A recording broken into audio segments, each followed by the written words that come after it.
Tonight we return to the Dhammapada, one of the most famous books in Buddhism. It is a collection of sayings from the Buddha's teachings, preserved for thousands of years. It contains 26 short chapters, each one a different window into the heart of Buddhist wisdom. Tonight, we will explore the chapter on happiness. Before we begin, feel free to share what time it is and where you're listening from. The teaching we will cover tonight contains 12 short verses. But within those few lines, the Buddha turns toward a question almost everyone carries. What is happiness, and where does it actually come from? Most of us are taught to look for it in what comes next. The next achievement, the next possession, the next improvement in our lives. But the Dhammapada points to a different direction, toward the quiet peace that appears when the mind stops reaching. As we explore these ideas together, know that you do not need to know anything about Buddhism or meditation. Just listen and notice what feels true in your own experience. Wherever you are, let yourself settle. Take a slow breath. Thank you for joining us here at Midnight Monk. Let us begin. One of the most universal experiences of being human is the late-night return of the day. The bed receives a tired body, but the mind goes back. It returns to a conversation, to an old wound that should have healed, to an argument from 20 years ago that picks up exactly where it left off, as if no time has passed at all. It is also one of the oldest things to be written about. The Buddha noticed it. He noticed that the contests of the day, even small ones, kept the body awake long after it should have been resting. The verse we are sitting with tonight comes from the chapter on happiness in the Dhammapada, and it offers one of the clearest teachings in all of Buddhism on what keeps people from rest and what allows rest to finally come. The verse goes like this: Victory breeds enmity, the defeated sleep badly. The peaceful sleep at ease, having left victory and defeat behind. 4 short lines. Each one is doing something different. The first line names something we do not often admit. Victory breeds enmity. When we win, we make an enemy. Not always a person. Sometimes a version of ourselves we have just defeated. Sometimes a possibility we have just closed. But there is always something on the other side of a win. And that something does not disappear because we have prevailed. It often follows us home. The second line names what most people who have lost an argument already know. The defeated sleep badly. The mind goes back to the conversation. It runs the lines again. It prepares what should have been said. It tries to win, retrospectively, what was lost in the actual moment. Sometimes this goes on for hours. Sometimes it goes on for years. But the verse does not stop there. It offers a third state, which is the heart of what the Buddha is pointing at. The peaceful sleep at ease. The peaceful person, in this verse, has done something different. Neither winning nor losing has any hold on them anymore.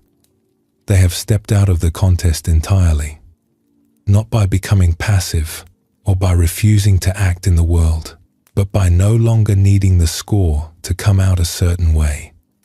There is a teaching in Buddhism about why this is so hard. It is called the 8 worldly winds. The Buddha noticed that human beings spend their lives chasing 4 favorable things and fleeing 4 unfavorable ones. We chase gain and flee loss. We chase praise and flee blame. We chase honor and flee disrepute. We chase pleasure and flee pain. 4 pairs. 8 movements that blow through every human life like the weather of the human condition. These winds are not bad. They are simply the way the world works. We feel them. We always have. But the Buddha said that the wise person is the one who has stopped being moved by them. They feel the wind. They notice it. They simply do not lean into it or lean away from it. Most people, hearing this for the first time, want to argue with the Buddha a little. Of course, we lean. Of course, we want praise and not blame. Of course, we want gain and not loss. The Buddha is not asking us to want differently. He is pointing at something underneath the wanting. Beneath all the leaning, there is a person who could be at peace. And that person is the one who finally lies down at night and rests. This is the peace the verse promises. It is not a life without contests or a life without wind. It is a life in which the wind passes through without leaving us tossed on the bed at night. Sleep, for most of us, becomes difficult when we have been leaning. When the day has been spent chasing a favorable wind or fleeing an unfavorable one, the body lies down, but the mind is still leaning, still pushing toward the win, still pulling away from the loss. The verse is asking us, gently, to see if it might be possible, just for these hours, to stand still. Let us explore a story about this. There was once a man who built 6 houses in his lifetime. He was a carpenter by trade. He could put a sound roof over his head almost anywhere. And he did. He built a house at the edge of his village when he was 23. He sold it 5 years later and built a larger one on the hillside. He sold that one a few years after and built a third near the river. By the time he was 60, he had built 6 houses, lived in each one for a few years, and moved on. He would tell people, when they asked, that he was simply looking for the right place. He would say that the noise in his last house had bothered him, or that the light was wrong, or that he had wanted to be closer to a river, or further from one. He had reasons. He believed his reasons. One night, when he was nearing 70, lying in the 6th house he had built, he could not sleep. He had built the house himself. The walls were good. The bed was comfortable. He had picked the spot carefully. There was no obvious reason he should not sleep. But as he lay there, he found himself, once again, in the middle of an argument. The argument was with his older brother. It was an argument they had first had when he was perhaps 12 years old, about something small, about something that had not really mattered, even at the time.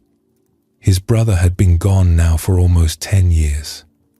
The brother was buried in a cemetery in another town. And still, in the dark of his 6th house, the carpenter was arguing with him, preparing what he would say, refining the response, imagining the look on his brother's face when he finally heard the perfect line. It was at that moment that the carpenter stopped. He stopped completely. Lying very still in the dark, he heard himself, as if from outside himself. He heard the argument. He heard how old it was. He heard how impossible it was. He was talking to a man who could not answer. A man who had been dead for 10 years. A man who, when he had been alive, had likely not remembered the argument at all. And then another thing came up, gently, alongside the argument. He remembered lying in his first house, at 25, having the same argument with his brother. He remembered lying in his 3rd house, at 38, having the same argument.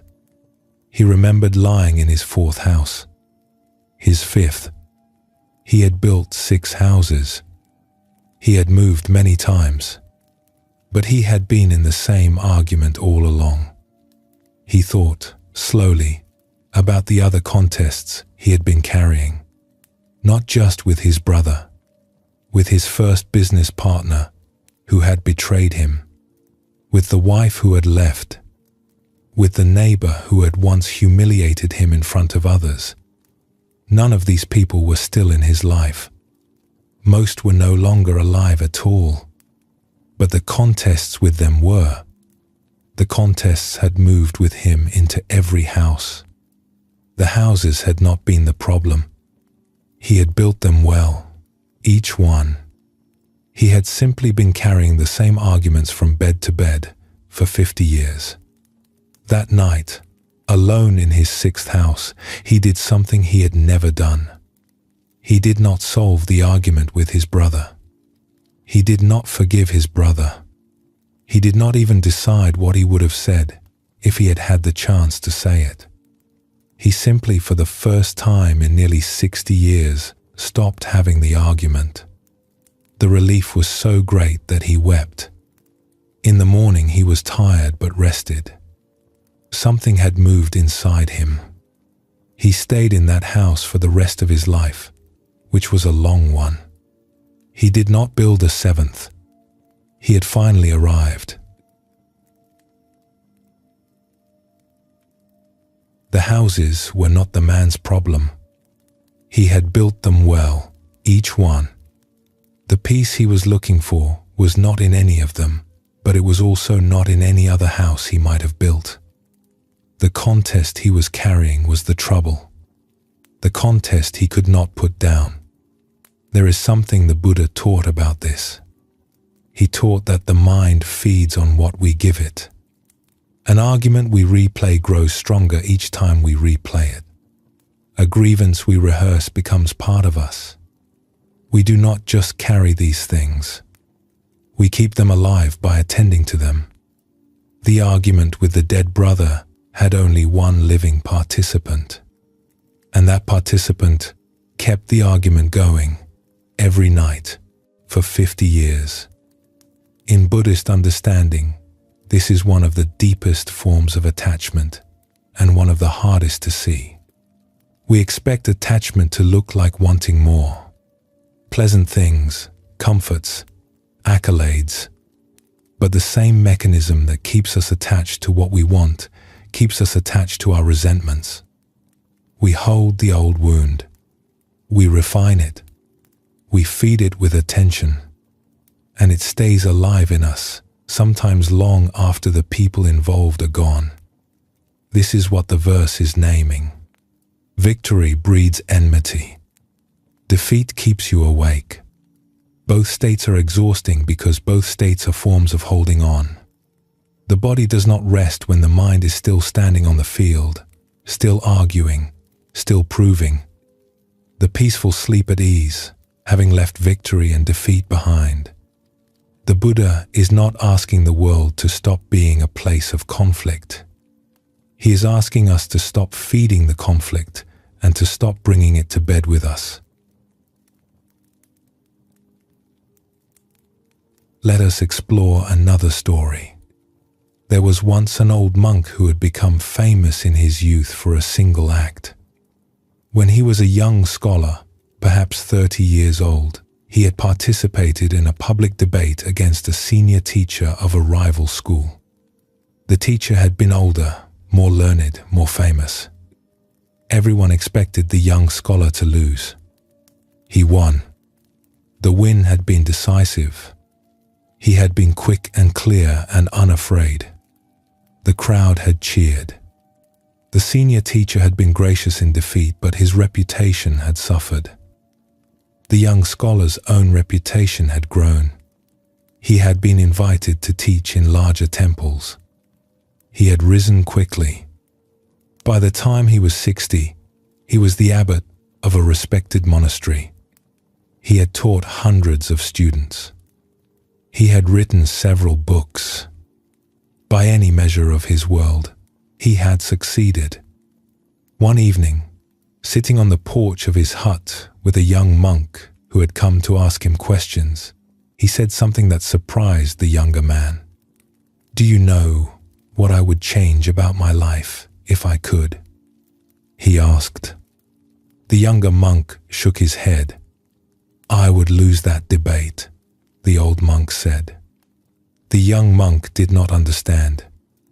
"Lose the debate? But you became who you are because of that debate." "Yes," said the old monk, "and I have not slept easily one night since." He explained, slowly, what he had carried for 40 years. The senior teacher had died 8 years after the debate. The old monk, then a rising young teacher, had not been at the funeral. He had not written to the family.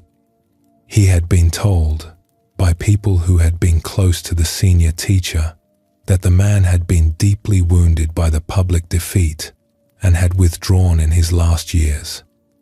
"I won the debate," the old monk said, "but I made an enemy of a man I had once admired, and his loss became, somehow, my own loss too. Every time I lay down to sleep in those next years, I would think of him.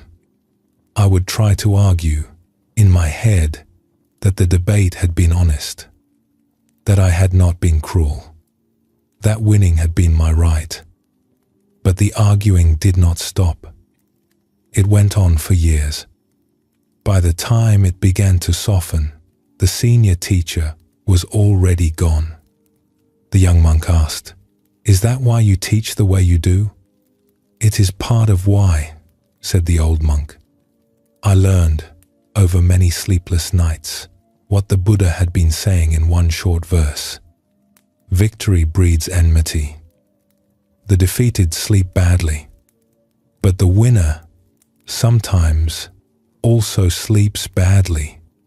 The winner sleeps badly because they cannot stop being a winner. Every challenge becomes another debate. Every conversation becomes a contest to be won." He paused.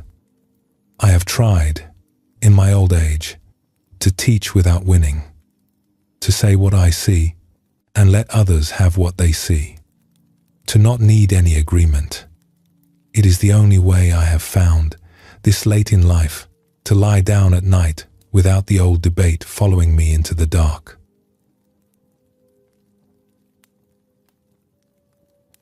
The old monk had found something most people only find late, if at all. He had learned to teach without winning, to share what he had seen without needing anyone to agree, to let others go on believing what they believed, and to let himself sleep at night. The Buddha gave an image for this kind of peace. He compared the wise person to a solid mass of rock standing in an open place. The wind comes. It does not move the rock. Pleasant winds, unpleasant winds, winds of praise, winds of blame, all pass over the rock without changing it. The rock simply is where it is. The image is important. The wise person, in the Buddha's teaching, is not invisible to the wind. The wind still arrives. The wind is still felt. But the wise person does not depend on the wind for their footing. They are not blown anywhere by it. When the praise comes, they do not become a different person. When the blame comes, they do not become a different person either. They stay who they are. Most of us do not live this way. Most of us become slightly different people depending on what wind has just passed through. Someone praises our work and we feel taller. Someone criticizes it and we feel smaller. We rise and fall all day long with whatever the world has just said about us. By nightfall, we are exhausted from the leaning. The body lies down, but the leaning continues, in the mind, deep into the night. It is hard to be the rock. The wind is constant, and we are not made of stone. But the practice the Buddha taught is not the practice of becoming hard. It is the practice of becoming rooted. The rock is not unfeeling. It is simply too settled to be blown away. This is not what most of us were taught about how to be in the world. Most of us were taught to push back, to win when challenged, to prove what we know, to defend our reputation. The Buddha did not say these things were wrong. He said only that they would keep us awake, that the cost of staying in the contest on every front all our lives was that we would never lie down without the contest lying down with us. The peace the verse promises is not pacifism. It is not passivity. It is the simple recognition, finally, that we do not have to win every encounter with the world. Some of the contests can be set down. Some can be left in the room where they happened. Some can be left in the year they belong to, 20 years ago. When this happens, even a little, the body knows. The shoulders soften. The breath deepens. The bed becomes the kind of bed it used to be when we were children, before any of the contests had begun. Tonight, if there is something you have been carrying from the day, something you keep returning to in the dark, the verse offers a small permission. You do not have to settle it tonight. You do not have to decide who was right.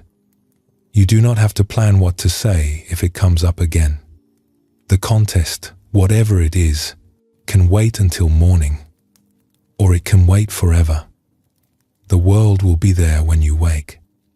What you are being invited to do, just for these hours, is to let the contest lie down outside the bedroom. Let it stay in the hallway. It can come back tomorrow if it must. But tonight, for a few hours, you can rest as someone who has stepped out of the field. Whatever you won today, you can stop defending. Whatever you lost, you can stop replaying. Whatever contest is still going somewhere in you, you can simply not bring with you for now. The peace the verse names is not in winning. It is not in finally being justified. It is in stepping out. So step out for tonight. The contest will keep without you. Rest here, where you are. There is nothing more to do for now. When you are ready, we will continue.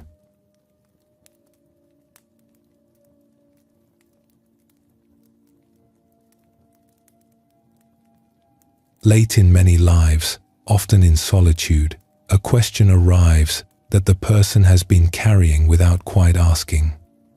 The question of what they actually wanted, beneath everything they have spent their years pursuing. The answer, when it finally comes, is almost always smaller than what they had been chasing. And often, it has been near them the whole time. The verse we are sitting with tonight is one of the most famous in the Dhammapada. It has been written on temple walls. It is recited at the start of meditations and at the end of long days. In 4 short lines, the Buddha names what he had come to see as the things that actually matter in a human life. What you will hear may sound obvious at first, but the words name something most people spend their whole lives trying to reach by other means. The Buddha was not telling his students anything they could not already see. He was naming with great care what they had been overlooking. The verse goes like this: health is the ultimate blessing, contentment, the ultimate wealth, trust is the ultimate family, the highest peace, the ultimate happiness. 4 lines. 4 claims. Each one offers a different answer than the one most of us were taught. The first line says health is the ultimate blessing. It places health above money, status, and love. The Buddha is acknowledging that we spend our years pursuing many things, but underneath all of them is a body that has to be well enough to enjoy what we are pursuing. When the body breaks down, none of the other things matter the way they did. Health is the foundation that makes all other goods possible.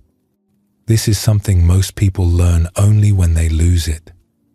They get sick, or someone close to them gets sick, and suddenly the things they were chasing seem far away. The promotion that mattered last week becomes small. The argument with the neighbor seems irrelevant. The body, working, was the thing all along. The second line says, contentment is the ultimate wealth. This is the harder of the four claims, because it stands so squarely against what most of us were taught about wealth. We were taught that wealth is what is in our accounts. That wealth is what we have accumulated. That wealth is what allows us to buy more things. The Buddha says no. The wealth is in the heart that no longer needs what it does not have. A person with very little, but content with what they have, is wealthier than a person with much who is still wanting. The first person has arrived. The second person is still on the road. And the road, the Buddha noticed, never ends. There is always one more thing to want.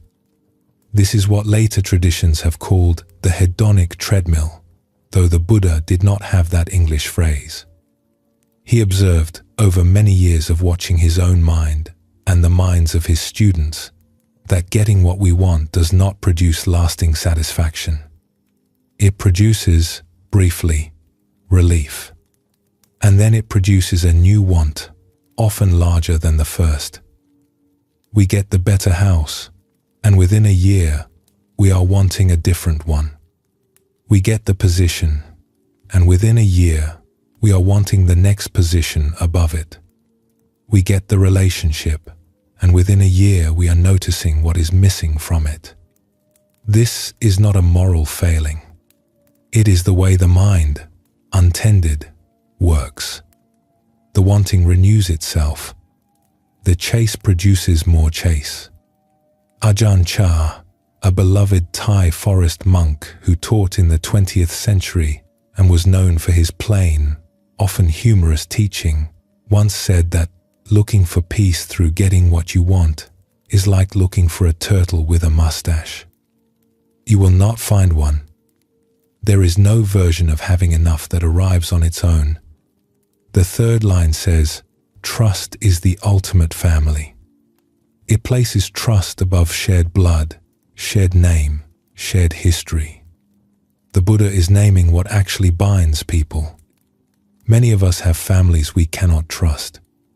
And many of us have friends or partners or even strangers with whom we feel deeply at home. The verse is naming what makes a true kinship. It is not the shared name. It is the shared trust. The fourth and final line is the largest. The highest peace is the ultimate happiness. The simple state of being at ease inside one's own life. The Buddha is naming what was always the destination, beneath all the other destinations we thought we were heading for. Every pleasure we have pursued, when we look back honestly, was a pursuit of peace. We thought the pleasure was the goal. The peace was the goal. Let us explore a story about this. There was once a wealthy silk merchant in a coastal city. He had built his fortune over 40 years, starting with one small shop and ending with 3 warehouses, a fleet of small ships, and a beautiful house overlooking the harbor. He was respected in the city. He had a family. He had what most people would have called a complete life. One day, he needed a particular kind of cloth for a private gift. Something fine, something woven in the old way. He was told there was a weaver in a village 2 days inland who still worked in that style. The merchant, who liked to commission his most important pieces in person, made the journey. He arrived in the village late one afternoon. The weaver's house was small, The walls were unfinished wood. There was a single room with a loom, a sleeping mat, a clay water jar, and a small cooking fire. The weaver was a man perhaps the merchant's own age, 60, perhaps a little older. His hands were lined and strong. The merchant explained what he wanted. The weaver listened carefully, nodded, and said he could do it. He named a price that was much smaller than the merchant had expected. They agreed on a date for the piece to be finished. The merchant could have left then, but it was getting late. The weaver, seeing this, offered him a meal. They ate rice and vegetables by the fire. The food was simple. It was also delicious, in a way the merchant had not tasted in a long time, in any of his fine homes. As they ate, the weaver asked about the merchant's journey. The merchant told him about his business, his city, his ships. The weaver nodded, listened, asked small questions. He did not seem impressed. He did not seem unimpressed either. He simply seemed interested in the merchant as a person. The merchant, who was used to being treated as his fortune, found this unsettling, and then, slowly, found it pleasant. After the meal, they sat for a while. The merchant noticed the weaver's breathing. Slow, easy, unhurried. He noticed how the weaver moved, with no particular intention to impress, no particular intention to hurry. The weaver, in his small house, with his small life, seemed entirely at home. The merchant asked, "Are you ever lonely here, so far from the city?" The weaver smiled. "I have my wife in the next room. She is sleeping. We have been together for 42 years. I have my work. I have the village, which has known me my whole life. I have my health, mostly. I have enough to eat. I do not know what loneliness would feel like in such a life." The merchant stayed the night. The weaver gave him a mat. The merchant slept more easily than he had slept in his own home in years. In the morning, he left for the long journey back. He paid for the commission in full, plus extra, which the weaver accepted without protest or thanks. The piece would arrive in 3 months. But on the road back to the coast, the merchant thought, for the first time in his long successful life, that he had just spent the night with someone wealthier than himself. The merchant had spent 40 years acquiring things he believed would constitute a complete life. The weaver, with much less, had assembled all 4 of the things the verse names: health, contentment, trust in his wife and his village, peace in his work and his small house. The merchant had not been wrong to pursue what he had pursued. He had been honest in his work. He had cared for his family. He had been generous to his city. But beneath all of his accumulation, there had been a question he had not asked. The question of whether the accumulation was bringing him closer to what he actually wanted, or simply giving him more to manage. There is something the Buddhist tradition has been pointing at for 2,500 years. That what we own, in a way that takes years to see, ends up owning us. The merchant's 3 warehouses required watching. His ships required watching. His fine house required watching. The more he had, the more there was to lose, and the more he had to spend his nights protecting. The weaver, with a loom and a water jar, had nothing to defend. He could sleep without a guard at the door. The Buddha saw this in his own time and named it carefully. He observed that the things we acquire to make ourselves feel safe often make us less safe, not more. They give us more to fear losing. They give us more to maintain. They give us a self that has to be propped up by what it owns. The freedom of the weaver was not that he had given things up exactly. It was that he had never let his sense of who he was depend on what he had. There is also a deeper teaching here, one that takes most people many years to see.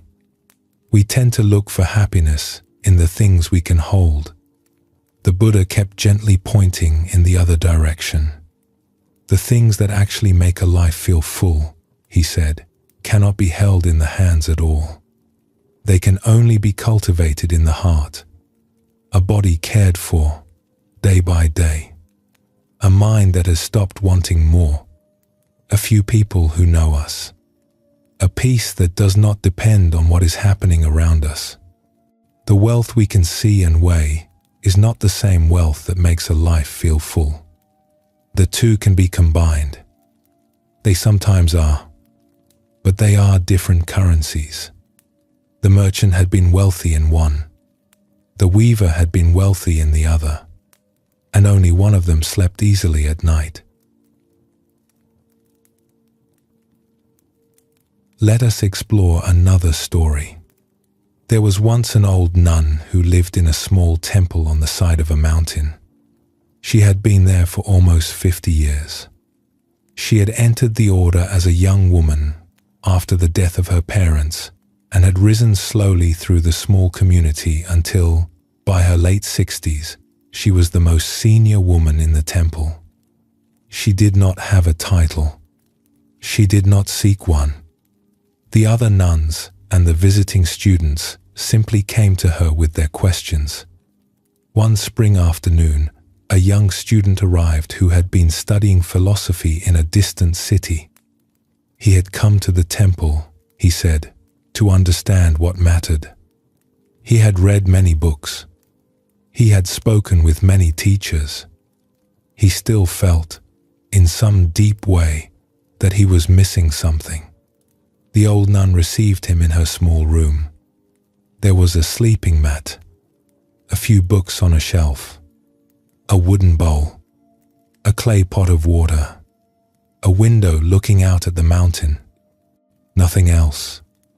The student looked around politely. Then he asked her, "Honored teacher, may I ask you what is the most valuable thing you possess?" The old nun smiled.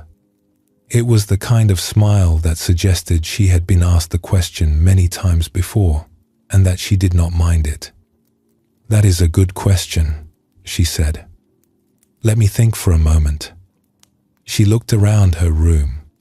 She looked at the window. She looked at the student. "The most valuable thing I possess," she said, "is that I woke up this morning without pain in my body. At my age, this is not always so. Today, it was." The student nodded. He had expected something more profound. The old nun continued, "The next most valuable thing I possess is that I am not, at the moment, wanting anything I do not have. I have the room. I have the water. I have the books. I have my breath. I am not waiting for anything to arrive." The student waited. "The next most valuable thing I possess is that there are people in this temple and in the village below who have known me my whole adult life. We have shared meals. We have buried friends together. They know me. I know them. When I am dying, I will not be alone." The student began to feel something shifting in the conversation, though he could not yet say what. "And the last, most valuable thing I possess," the old nun said, "is that there is nothing in me, right now, that is at war with anything. I am at peace. With my life. With my age. With this room. With the time I have left. This, I think, is the thing I would not trade for anything else." She looked at him kindly. "Now you have asked," she said. "These are what I have. The student left the temple a few days later. He did not understand, at the time, that the old nun had answered his question completely. He thought she had simply listed some things she happened to value. It took him 15 years to recognize that she had named, in plain language, the 4 things the Buddha had named in a single verse 2,500 years ago.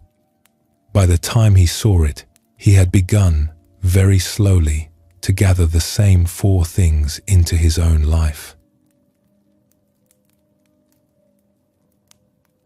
The old nun had not hidden anything from the student. She had told him exactly what mattered. The student could not yet hear it because he was still listening for something larger. He was still hoping for a secret. He did not yet know that the things she had named were the secret simply offered. This happens often with the deepest teachings. They sound, on first hearing, like things we already know. We brush past them, looking for something more impressive. And then, sometimes, after many years, we come back. We try the simpler things. We find that they were the entire answer all along. Ajahn Chah said this very plainly. If you let go a little, you will have a little peace. If you let go a lot, you will have a lot of peace. If you let go completely, you will have complete peace. He was not speaking only about meditation. He was naming the structure of the human heart. The 4 ultimates, the verse names, health and contentment, and trust and peace, all of them grow when something else is being let go of. Health grows when we let go of straining the body. Contentment grows when we let go of wanting more. Trust grows when we let go of demanding proof. Peace grows when we let go of fighting whatever has already happened. The verse is not asking us to acquire the 4 things. It is asking us to make room for them. They are already trying to be in us. We have been crowding them out. Tonight, before sleep, you do not have to do anything that is not already happening. You do not have to acquire anything. You do not have to remember the 4 words. But you might, for a moment, notice what is already true in you. Notice the body. It is not perfect.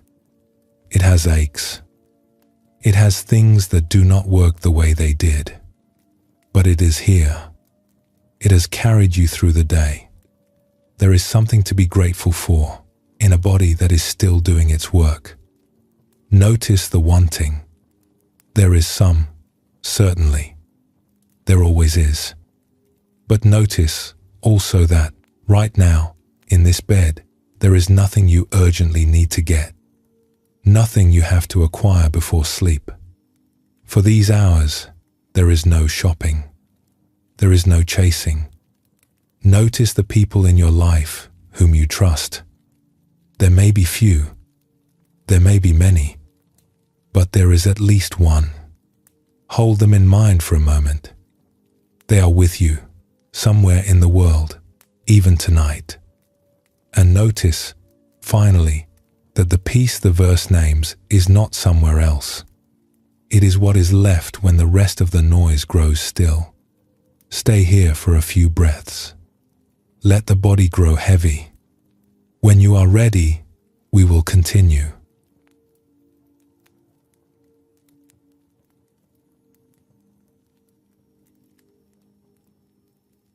There is something most people do many times a day, often without realizing they are doing it. They look sideways. They check, in a small, private way, how their own life is going compared to the lives of the people around them. The neighbor's car, the friend's promotion, a cousin's house, a co-worker's vacation. The small inventory takes place silently, often in seconds, sometimes without ever rising to the surface of thought. It is one of the most common features of being human. We absorbed it young, often before we could question it. We were measured in school and at home and in the world, and we learned to measure ourselves the same way. We did not invent the habit. We inherited it. The verse we are sitting with tonight names this habit gently and offers something else. It belongs to the same chapter on happiness in the Dhammapada. It is brief. It is direct. It suggests that the comparing we have been doing all our lives may be one of the deepest sources of unhappiness in a human life and one of the easiest to set down. The verse goes like this: "Let us live so very happily, content among those who want too much. Among those caught in wanting, let us live content." It is a short verse, 2 lines that say nearly the same thing. The Buddha is repeating himself in different words because he wants the listener to hear something specific. That contentment does not require an environment of contentment. That we can be at ease inside ourselves even when the people around us are not. This is harder than it sounds. Most of us understand it abstractly. Yes, we say, my happiness should not depend on what others are doing. We agree to this in principle, but in practice, all day long, we keep looking. We notice what someone else has bought. We notice what someone else has been given. We notice what someone we used to know is now doing on the other side of the world. And we feel, in some small private place, a movement in ourselves. Sometimes pride, sometimes envy, sometimes a small dissatisfaction we cannot quite name. The Buddha gave this habit a name. In the Pali language, it is called mana. The word is often translated into English as conceit, which is too narrow. Mana covers something larger. It covers any moment in which we measure ourselves against another person, regardless of which way the measurement comes out. The Buddha said that there are 3 forms of mana, and all 3 of them cause suffering. There is the thought, I am better than them. There is the thought, I am worse than them. And there is the thought, I am equal to them. All 3 are forms of comparing. All 3 put us in a relationship with another person that is, in some way, not real. We are not really in relationship with the person. We are in relationship with our idea of how we measure up. This is a harder teaching to receive than the first 2 forms might suggest.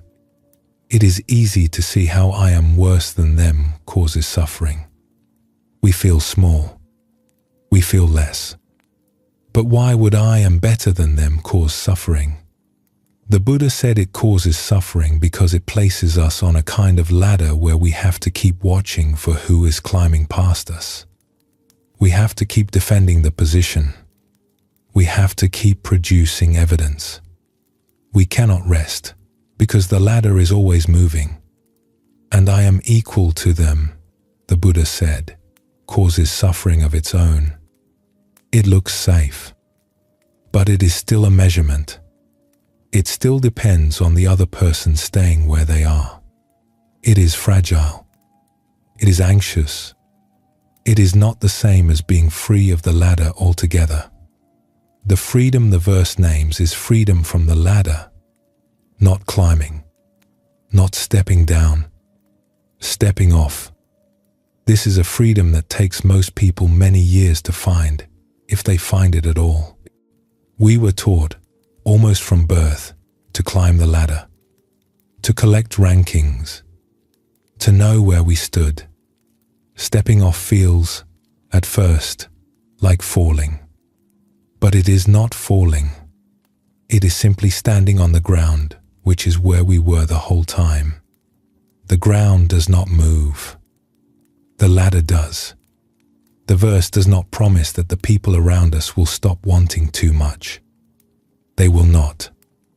There will always be neighbors getting new things. There will always be friends being promoted. There will always be people doing better than us in some measurable way, and people doing worse. The verse is not pointing to a different world. It is pointing to a different relationship with this one. Let us explore a story about this. There was once a farmer who lived in a small valley. He had a small plot of land, big enough to grow food for his family, with a little left over to sell at the village market. He had a wife. He had 2 children. He had a small house his grandfather had built. The valley had not always been this way, but over the years, the farmers around him began to do well. One neighbor, who had inherited a larger plot, expanded into orchards and began sending fruit to the cities. Another neighbor, who had been a peer when they were boys, married a woman whose family had money, and slowly, the 2 of them built a fine new house at the top of the slope, with a view of the whole valley. The farmer worked his small plot. He kept his small house. His life did not change very much, but something inside him did. He began to compare himself in a way he had not done before. It started at his neighbor's housewarming, when he was perhaps 40. He had stood in the new house, looking at the high ceiling and the new furniture, and felt something move in his chest. A small heaviness, in a place he could not point to. He could not name it then. He went home, kissed his wife, went to sleep. But the heaviness did not stay at the housewarming. It came with him. In the years that followed, he carried it without knowing he was carrying it. It was there at the marketplace, when he saw the size of his neighbor's stalls. It was there, walking back from his fields, when the fine house on the slope caught his eye in the evening light. It was there at celebrations, when his neighbor's son returned from the city in fine clothes. It was there when he sat at his small table eating his small meals. It was there in the way he answered when villagers asked how his farm was doing. By the time he was 50, the comparing was a constant feature of his days. He could no longer remember when it had begun. It was simply there, in the background of every conversation, every walk through the village, every glance up the slope. His wife sometimes noticed. She would catch him standing at the window, looking up the slope. "What are you thinking about?" she would ask. "Nothing," he would say, and he would turn back to whatever he had been doing. The years went on this way. The orchard grew. The fine house grew finer. The neighbor at the top of the slope was eventually elected to some position in the regional government. His own farm stayed the same. The weight in him grew thicker. When he was nearing 60, the 2 prosperous neighbors invited him to a celebration of the latest honor. He went. He came home that night, late, with the old familiar tightness in his chest, heavier than usual. He stood in his kitchen for a long time just looking around. He looked at the small table where his wife was already asleep. He looked at the lamp. He looked at the few dishes on the shelf, set out for breakfast. And then his eyes fell on the floor. The wide wooden planks his grandfather had laid down 60 years before, worn smooth in the places where many feet had crossed them. He bent down, slowly, and touched one of the planks with his palm.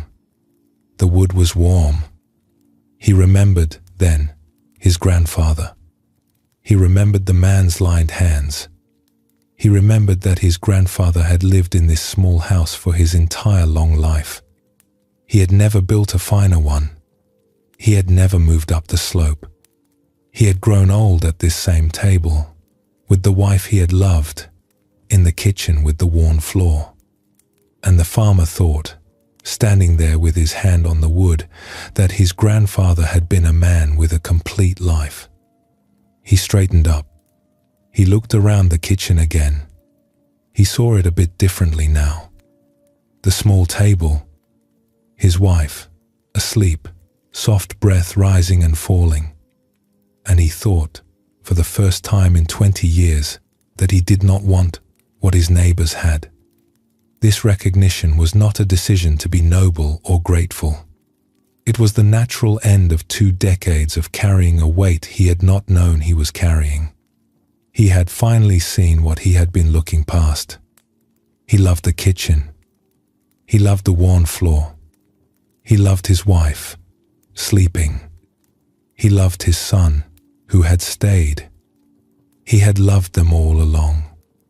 The looking sideways had been a habit he had never asked for, never chosen, but had practiced anyway, because everyone he knew also practiced it. That night, in his small kitchen, he set down something he had been carrying for 20 years. He did not stop comparing completely. The habit returned, occasionally, in the years afterward, but it never had the same hold on him again. He had seen what was actually in his own house, and after seeing it, he could not unsee it. The farmer had done nothing dramatic that night. His work was the same. His house was the same. His marriage and finances were the same. What had shifted, in him alone, was that he had stopped looking sideways. In the Buddhist understanding, this is one of the most freeing things a person can do, and one of the most resisted. The looking sideways is so familiar that we often do not see it as a habit. We see it as just how the world is. We see other people. They have things. We do not have those things. Of course we notice. Of course we feel something. But the Buddha said this noticing was not really a feature of the world. It was a feature of our minds. The world is just the world. People have what they have. We have what we have. The suffering arises in the small inner act of measurement that happens between seeing them and feeling something. The measurement is so fast that most of us never see it. We feel the result, and we mistake the result for the world itself. There is a Buddhist understanding that runs deep here. The mind is not a neutral spectator looking at the world. The mind is part of producing what we experience. When we see a neighbor's success, the neighbor's success is the fact. The feeling of being smaller because of it is something the mind has added, almost too fast for us to see. We treat the feeling as part of the world. It is not. It is part of us. The farmer, on that night, in his kitchen, did not stop seeing his neighbors. He simply stopped adding the comparison. He saw their lives. He let their lives be theirs. And in the silence that followed, he saw, for the first time in many years, the kitchen he had been standing in all along. Let us explore another story. There was once a senior monk in a small monastery in the hills. He had been there for 40 years. He had entered as a young man. He had risen, slowly, through the years of practice. By his late 50s, he was one of the senior monks of the temple, respected by the younger ones, consulted by the older ones, content in his small wooden cell. He had a particular brother in the community, almost exactly his own age, who had entered the order in the same season as him. They had been novices together. They had taken their full vows together. They had shared, for decades, the small life of the temple. The two of them, in the way of long companions, had become very different from each other, while also growing very similar. They no longer needed to speak much. They could sit together for hours and feel that the time had been well spent. One spring, the old abbot of the temple announced that he was stepping down. He named, as his successor, the brother, not the senior monk, the brother. The news was delivered to the senior monk by a younger monk who came to his cell, hesitating at the doorway.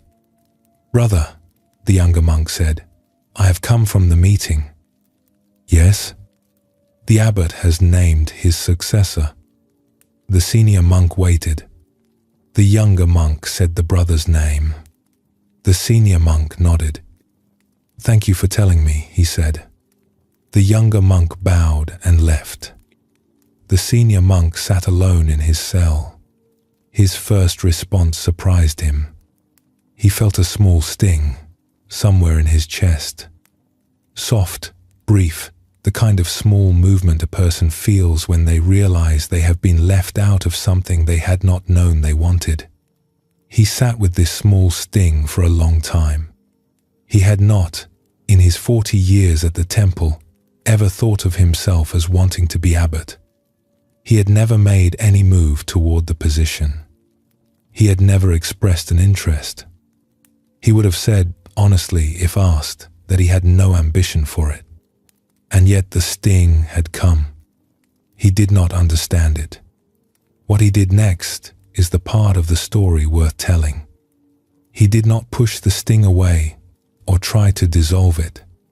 He sat with it the way he had been taught to sit with anything that arose in the mind. He let it be the size it was. He watched it. After a long time, perhaps an hour, he saw something he had not seen before. The sting was not really about the position. The position itself, he could clearly see, did not interest him. He did not want the responsibility. He did not want the meetings. He did not want the visitors. What he had wanted, in the small place where the sting had appeared, was to be the one who had been chosen. He sat with this for a longer time, and then, slowly, he felt the sting begin to soften. He had not argued with it or pushed back against it. He had simply seen it clearly. And once seen, it had less power. In the morning, he went to his brother's cell. He found him at his desk, looking over papers. His brother looked up. "You have heard," his brother said. "I have heard. I did not ask for this. I know." They were silent for a moment. "You will be a good abbot," the senior monk said. He meant it. His brother stood. They embraced. "Will you stay?" his brother asked. "Where else would I go?" the senior monk said. "We have shared this temple for 40 years. I am not leaving it now." They smiled at each other, the way old friends smile after something difficult has passed between them and been weathered together. For the rest of his life, the senior monk did not envy his brother's position. The sting, having been seen, did not return. He often told the story, in later years, to young monks who came to him in confusion about feelings they did not understand. They would ask why the sting had come at all, if he had never wanted the position. "That was the question," he would say. And the answer was that the sting had not been about the position. The sting had been about being the one chosen. Two different wantings. We sometimes confuse them for our whole lives and never know which one is actually pulling at us. He would smile then at the young monk. "See clearly," he would say. "Most of what we want, we do not actually want. We want something next to it. And once we see that, the wanting begins to lose its grip."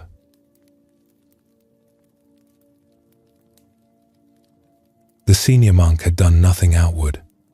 He had simply seen, clearly, what was arising in him. And in seeing it clearly, he had found that the suffering it caused began to dissolve. This is one of the deepest practices in the Buddhist tradition. the practice of seeing the comparing mind without acting on it, without pushing it away, without arguing with it or judging ourselves for having it. Just seeing. The Buddha himself had named this in many ways. He said that comparison in any direction is a kind of small unfreedom. We become small when we measure ourselves as less. We become anxious when we measure ourselves as more, because we have to keep defending the position. Even when we measure ourselves as equal, we have built a small house of cards that any change can knock down. The wise person, the Buddha said, is not the one who has all the highest comparisons working in their favor. The wise person is the one who has stopped using the measuring stick. They look at another person and see a person, not a position, not a competitor, not a mirror, just a person. This is hard for most of us to imagine because we have been measuring our whole lives. But it is, the Buddha said, what is on the other side of mana. A freedom from being either taller or shorter than anyone. A freedom from caring where we stand. A way of being that does not depend on where anyone else is. The senior monk, on that spring afternoon, took one step in this direction. We can, in any night, in any moment, take one too. Tonight, lying in your bed, you do not have to do anything about the comparing mind. It will visit, perhaps tomorrow, perhaps later this week, perhaps in the morning when you check your phone. It is the most natural thing in the world that it will visit. We do not need to fight it. What the verse offers is something gentler than fighting. It offers seeing. When the comparing mind comes, you can notice it. You can let it arrive. You can watch it the way you would watch a guest arrive at a door, without trying to chase them away. The seeing itself, the Buddha taught, is most of the practice. The comparing mind, when seen clearly, loses much of its power. For tonight, you do not even have to do this. You can simply lie here. You can simply breathe. You can let the day's comparisons, large and small, drift away from you. They are not in this bed. They are not in this hour. Whatever you measured yourself against today, the measurement is over now. Whatever you have, in this bed, in this body, in this night, is enough. Let us pause here for a moment. The mind has done enough measuring for today. When you are ready, we will continue.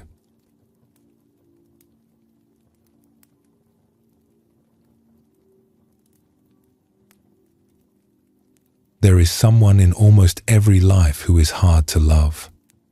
A co-worker who never quite warms up. A neighbor who finds something to complain about every time you meet. A family member whose anger seems to live always near the surface. We do not get to choose whether such people exist. We may sometimes choose who we live near or who we work with. But we do not get to choose, on any given day, that everyone around us be easy. The verse we are sitting with tonight is about this. It belongs to the same chapter on happiness in the Dhammapada, and it suggests a way of being among difficult people that most of us were never taught. A way that does not require the other person to change. A way that begins and ends in ourselves. We learn the opposite, mostly. We learn to give back what we get. To answer anger with anger, or with cold avoidance, or with the defense of our own position. These responses feel natural. They feel automatic. The verse suggests they are neither. They are habits, learned young, and as habits, they can be unlearned. The verse goes like this. Let us live so very happily, loving among those who are hard to love. Among those caught in anger, let us live with love. The first thing to notice is the word us. The verse is not addressed to perfect people. It is not for the saints among us, the ones who have already mastered this. It is a we statement, a collective wish, a small commitment we can make on any night, regardless of how the day went. The second thing to notice is the framing of those who are hard to love. The Buddha does not call them bad people. He does not call them enemies. He calls them people caught in anger. The word caught is doing real work here. It suggests that the angry person is not really an attacker. They are someone trapped in their own difficulty. They are not free in that moment. They are stuck inside something that is moving them. This single shift in framing changes a great deal.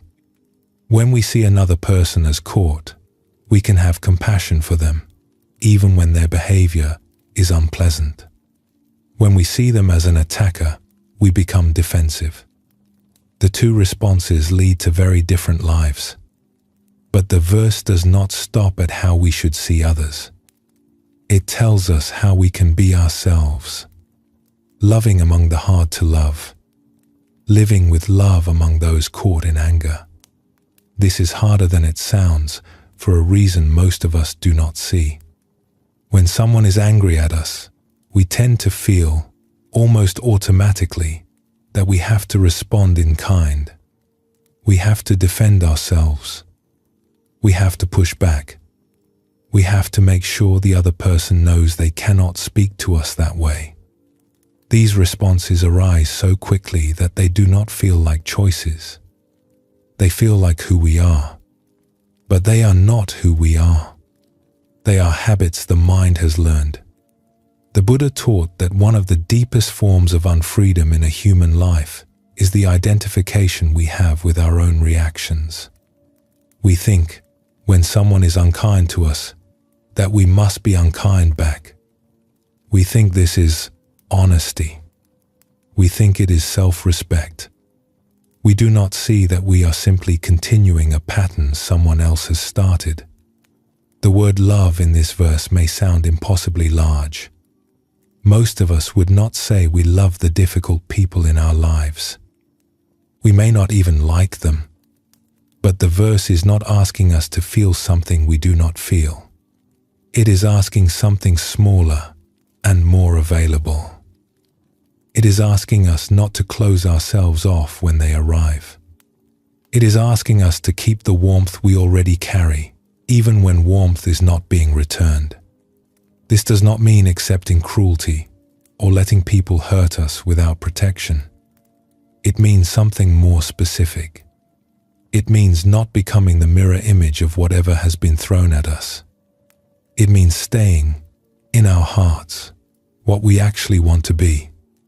The verse names this directly. Living with love, not because the other person deserves it, because love is what we want to live inside, regardless of who else is in the room. The Buddha said this is one of the most important practices a person can take up in their life. It is not for the other person. It is for us. When we are not caught in our reactions, we can finally rest. When we are caught, we cannot. Let us explore a story about this. There was once a baker who lived in a small town. Her bakery was on the ground floor of a narrow brick building. She lived in the rooms above. She had been baking bread there for almost 40 years by the time this story takes place. In the building beside hers lived a man. He had moved in shortly after she opened the bakery. He was a quiet man with a face that always looked as though he had just smelled something bad. He never returned a greeting. He never said hello when they passed. When her bread smoke drifted over the small wall between their properties, he would open his window and shout that she should be more careful with her chimney. When she swept the front of her shop in the morning, he would stand in his doorway and watch her with an expression of disapproval, then close his door without a word. She did not know why he was the way he was. She had wondered, in her early years. Perhaps he had lost someone. Perhaps he had been hurt in some way she could not see. Perhaps he was simply made this way and had been this way his whole life. After a few years, she stopped wondering. He was who he was. The wondering had not been changing anything. But she had made a small decision early on. She had decided that she would not become like him. She had decided that the small unkindnesses she received from him would not make her smaller. She would still greet him every morning when she swept her step. She would still wave when she saw him at his window. She would still say good morning, even when he did not respond. Not because she was trying to win him over, because being someone who said good morning was who she wanted to be. For 30 years, she did this. Every day, without expectation. He never responded. He never softened in any way she could see. He continued decade after decade to scowl, to complain about her chimney, to disapprove of how she swept her step. But something else happened over those 30 years. She did not notice it until late in her life. She noticed it one winter morning when she was almost 70. She had just stepped outside to sweep the new snow from her doorway. She was wearing a heavy wool coat. The air was cold and clear. She looked up and saw the difficult neighbor at his window, watching her with the usual expression on his face. She waved. "Good morning," she said. He did not respond. She turned back to her sweeping, and as she swept, she noticed that she felt, in that moment, completely fine. There was no tightness in her chest, no story going on in her head about how she would respond if he said something rude. She was just sweeping. He was just watching. Both of these things were simply happening in the cold morning air, without any heaviness between them. She had not noticed when this had become true. It had not happened all at once. Somewhere over the 30 years of greeting him, of receiving nothing back, of continuing anyway, she had stopped needing him to be different. He had remained the same. She had become someone for whom his sameness no longer mattered. She continued to greet him for the rest of her life. He continued to scowl. And every morning, when she stepped outside to sweep, she felt the same as she had felt before he ever appeared at his window. He had not changed, but the room they shared had. The baker had taken up a practice without ever calling it that. She had simply decided, early on, that she would not allow the difficult neighbor's behavior to change who she was. And then she had lived that decision every morning for 30 years. In the Buddhist understanding, this is one of the most important practices a person can take up.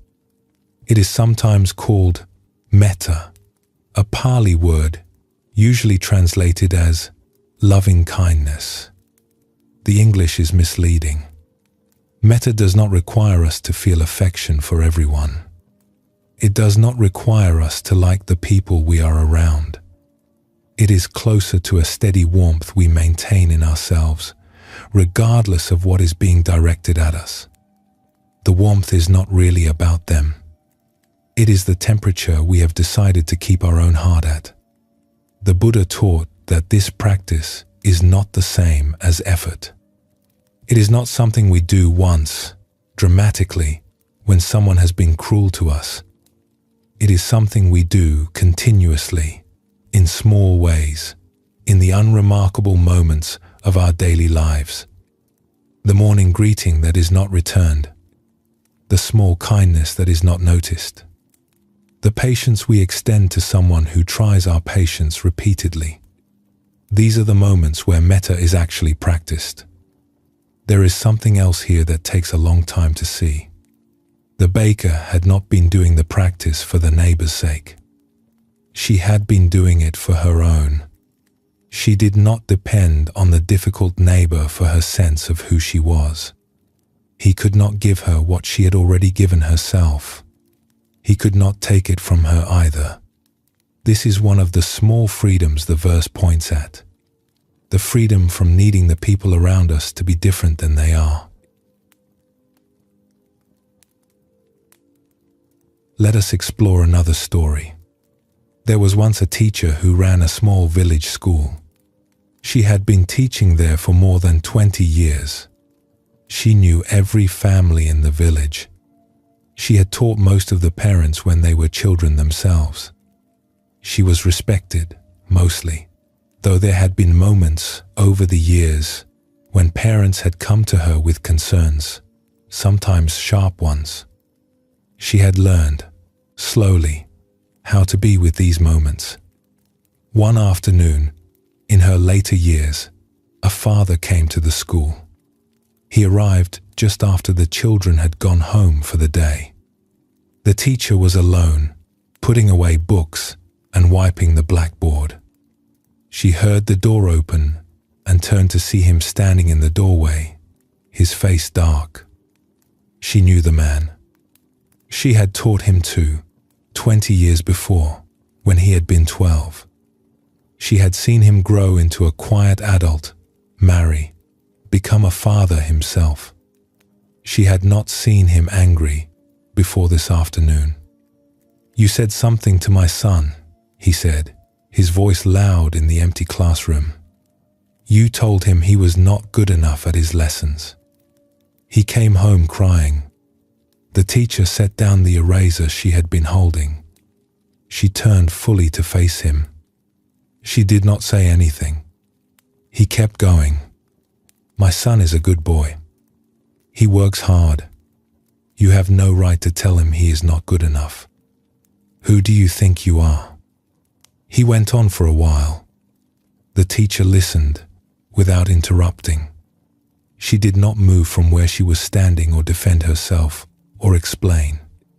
The man kept going. His voice rose. His face grew darker. After perhaps 2 minutes, he ran out of things to say. He stood in the doorway, breathing hard, looking at her. "Would you sit down?" she said. Her voice was gentle. "You must be tired." He looked at her for a long moment. Something in him hesitated. He sat down at one of the children's small desks. He looked very large in it. He kept breathing. He looked at the floor. The teacher walked slowly to the small stove in the corner of the room. She put on a small kettle. The man watched her. She poured tea, when it was ready, into 2 of the cups the children sometimes used. She brought one to him and sat down across from him, also at a small desk. She still did not say anything. He drank some of the tea. After a while, he said, in a different voice, "My son comes home crying often these days. He is a sensitive boy." "Yes," the teacher said. "My wife says I am too hard on him." "I see." He drank some more tea. He did not look at her. "I came here today," he said, "because I needed to be angry at someone." "I understand," she said. They sat in the small classroom for a long time, drinking the children's tea. Eventually he stood up. He did not apologize exactly. He said, "Thank you for the tea." He left. The teacher washed the cups. She finished putting away the books. She went home. She had not, in the entire encounter, defended herself. She had not corrected him. She had not even spoken about his son's lessons. She had simply not stepped into the fight he had come to have. And in not stepping in, she had given him a place to set down what he had been carrying. The teacher had done something the Buddha named, in his own time, in a small teaching about salt and water. The teaching goes like this. Suppose a person drops a lump of salt into a small cup of water. The water becomes undrinkable. The salt overwhelms the cup. The cup is too small to absorb it. Now suppose the same person drops the same lump of salt into a great river. The salt dissolves. The river goes on flowing. The water is still drinkable, miles downstream. The same salt, the same lump, two very different outcomes. The Buddha said the salt was like difficulty, like an unkind word, like an angry person at the door. The cup and the river were like two stages of inner capacity. A heart that has not yet widened is like the cup. It receives the same difficulty and is overwhelmed. A heart that has been working at this for years becomes more like the river. The same difficulty arrives. It dissolves. The flow continues. The practice the verse names is the practice of becoming, slowly, more of a river and less of a cup. Not by removing the salt. The salt will keep arriving. There will always be angry fathers in doorways, difficult neighbors at windows, people in our lives who throw their hardness at us. The practice is to widen the heart so that the salt has room to dissolve when it comes. The teacher in the school had spent 20 years becoming a river. The father who came to her that afternoon was not the first lump of salt she had received.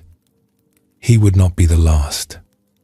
But the room she had inside herself was wide enough now that his anger did not undo her.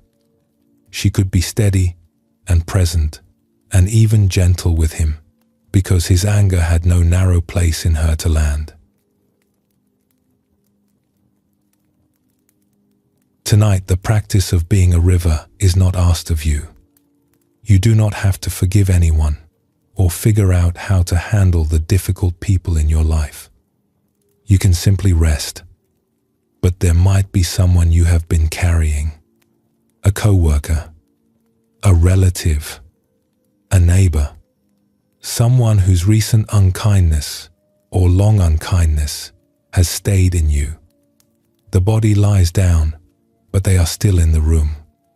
The mind keeps preparing for the next encounter. The shoulders stay tight. For these hours, the verse offers a small invitation. You can let them stay in the room. You do not have to fight them, or convert them, or even forgive them. You can simply notice that, right now, they are not actually here. They are, wherever they are. You are in your bed.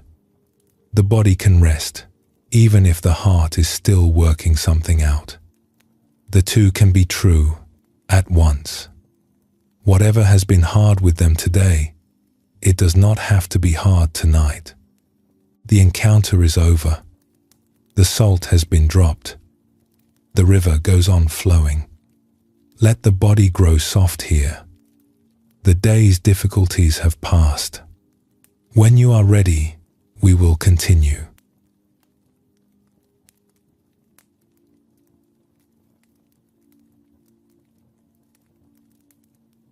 There is a question that visits most people, often late in life, after they have spent many decades chasing one specific thing they were sure would bring them happiness.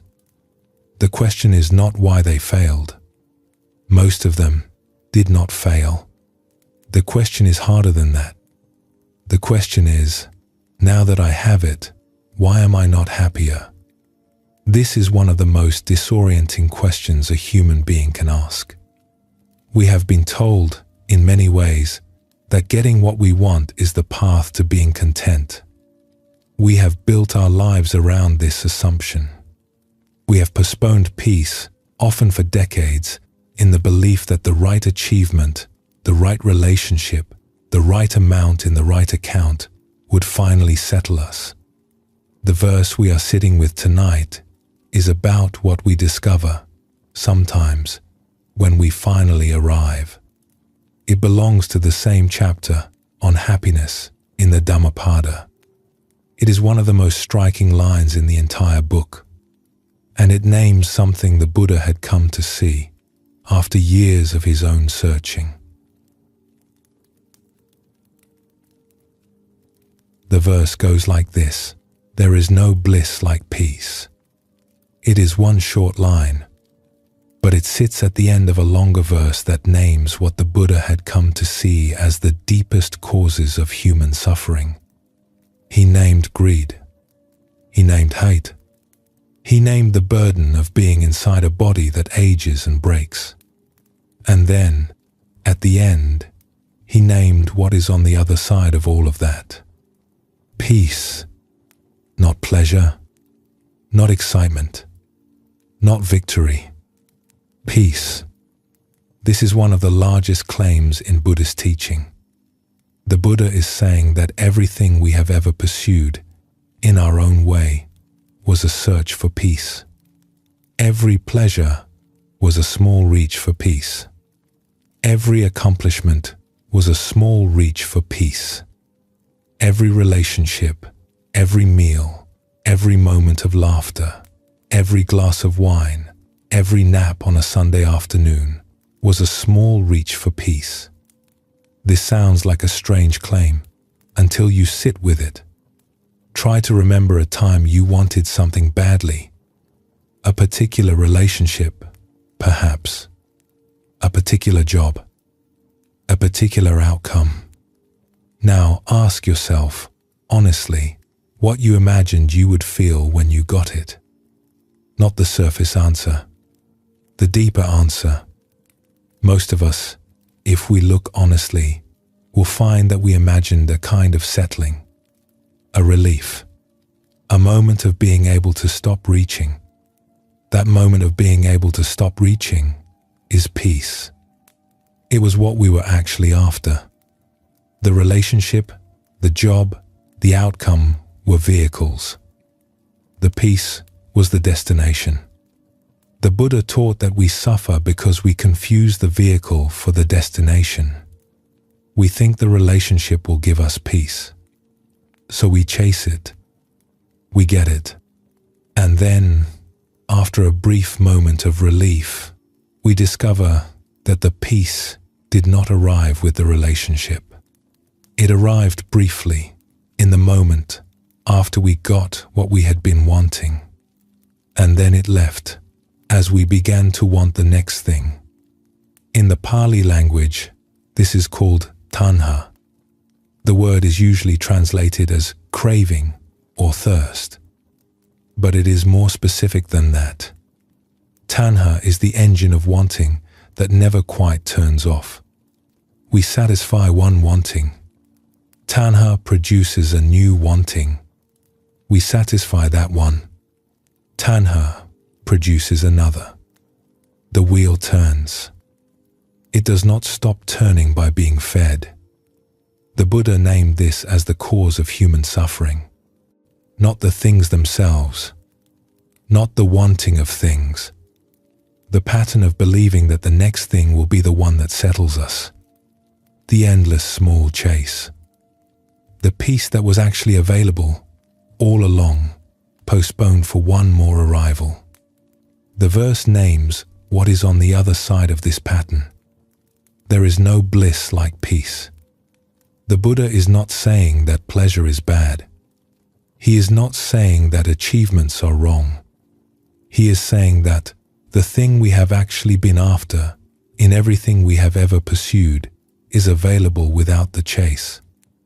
The chase, sometimes, is what is keeping it from us. This is the deepest reversal the chapter offers. The peace we have been pursuing through having more, doing more, becoming more, was sitting inside the wanting itself, the whole time. We did not need to acquire it. We needed to stop running from it. Let us explore a story about this.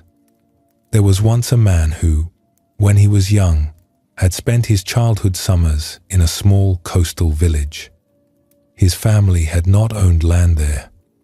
They had rented a small fisherman's cottage for 2 weeks every August, when his father could spare the time from work.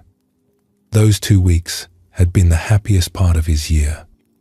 The light on the water, the smell of salt, the sound of the wind through the trees that grew along the cliffs. When he was 12, the last summer his family went there, he made a decision. One day, he would own a house on that coast. Not rent. Own. A house of his own. He would belong to that place. And the place would belong to him. He returned to the city. He grew up. He took up a profession. He worked hard. He saved. He moved up in his work. He invested wisely. He married, and his wife did not share the dream of the coast, but she did not object to his saving. He raised 2 children. He continued to save. He continued to think, year by year, of the small village, the light on the water, the salt in the air, the house he would one day own. He was 60 by the time he had enough. His children were grown. His wife had died 2 years before.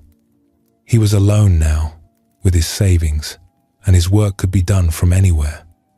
He returned to the coast. He bought a house. Not the fisherman's cottage from his childhood, which was gone now. A different one.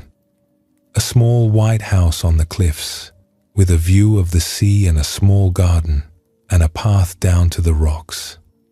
He paid in cash. He stood in the doorway on the day he received the keys, and he wept for a long time. The dream of 50 years was finally his. He moved in. He filled the rooms with his things. He sat on the porch. He watched the light on the water. After about a month, something strange happened. He woke up one morning and realized he was no happier than he had been in the city. The house was beautiful. The view was as he remembered it. The salt was still in the air. But the feeling he had imagined, the feeling that had carried him through 50 years of saving and waiting, was not arriving. He sat with this for a few weeks. He thought it was the grief for his wife. He thought it was the strangeness of being alone in a new place. He thought it was simply the time it would take to settle in. But by the 3rd month, he could not deny what he was seeing. The house had not given him what he had been waiting for. He had bought a beautiful place. He had not bought a different inner life. One evening, sitting on the porch, watching the same light he had watched as a boy, he understood something. The light had been the same all along. It had been here, on the coast, every summer of his life, whether he owned a house or not. He had thought he was waiting for the light. He had not been waiting for the light. He had been waiting for the feeling the light had given him as a child. And the feeling he saw now had not been about the light at all. He stayed in the house. He grew old there. He came to love it in a slower way.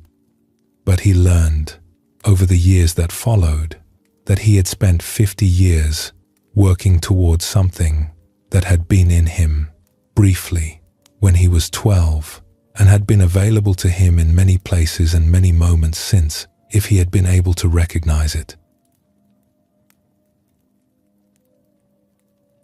The man on the coast had done what most of us do, in our own way.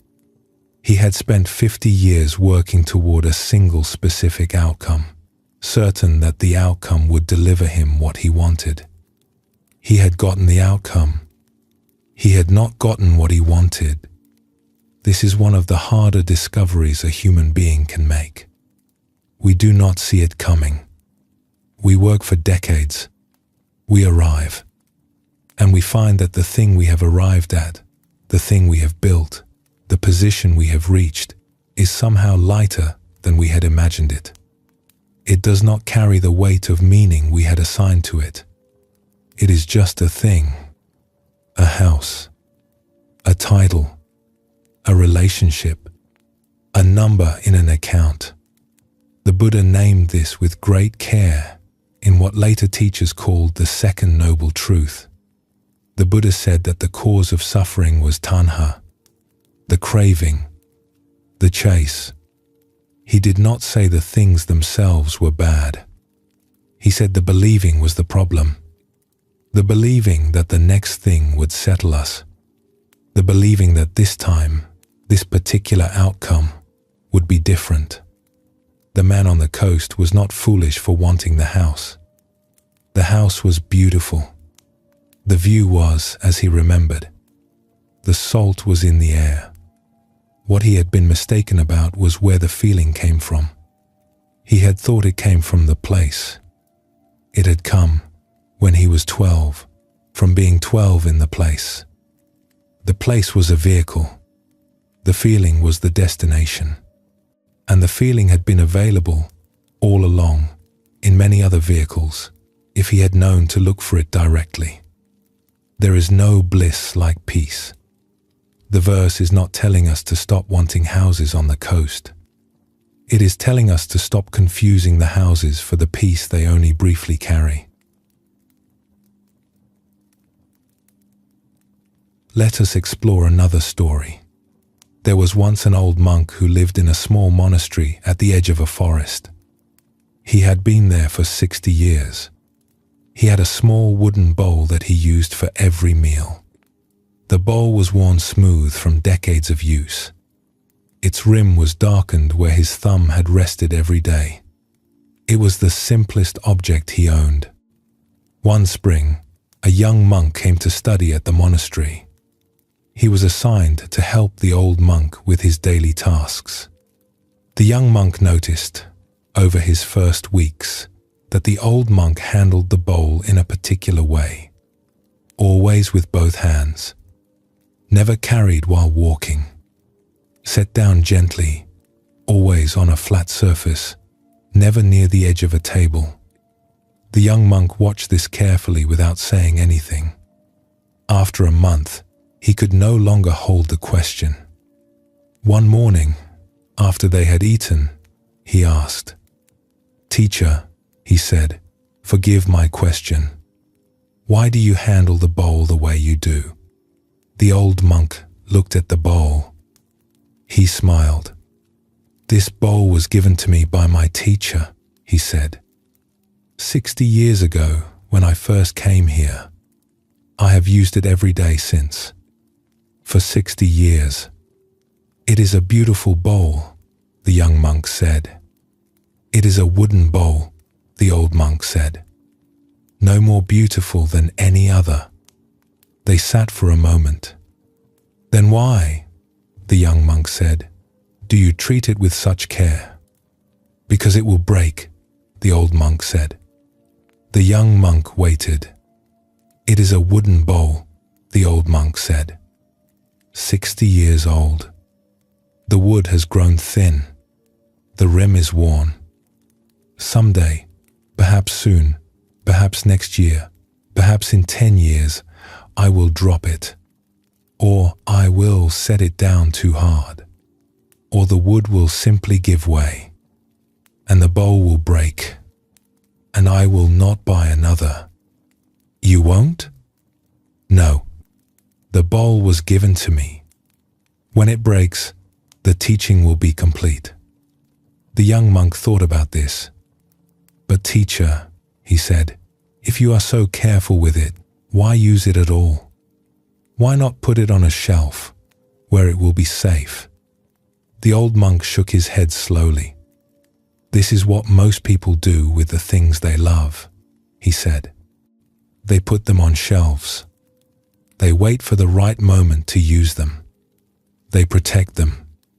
And the right moment never comes because the love was in the using. The using was the love." He picked up the bowl. He held it in both hands. "When I drink from this bowl," he said, "I drink from it. I am not waiting to drink from it later, when it is safer, when I have time, when conditions are right. I am drinking from it now." And the bowl, in its small way, drinks too. Each meal is one we will not have again. Each meal is the whole meal. He set the bowl down, gently, on the flat center of the table. "When the bowl breaks," he said, "I will be sad for a moment. And then I will eat from a different bowl. The new bowl will not be this one. It will be the new one. And it will also, in its way, eventually break." The young monk did not say anything for a long time. "I think," he finally said, "I have been waiting for many things to be safer before I could enjoy them." The old monk nodded. "Most people do," he said. "It is the small unhappiness most of us carry. The waiting. We are never quite at home with what we have because we are trying to keep it from going away. But it is going away, and we are missing it while it is here by trying so hard to keep it." The young monk was silent. After a long time, the old monk said, "Eat your breakfast."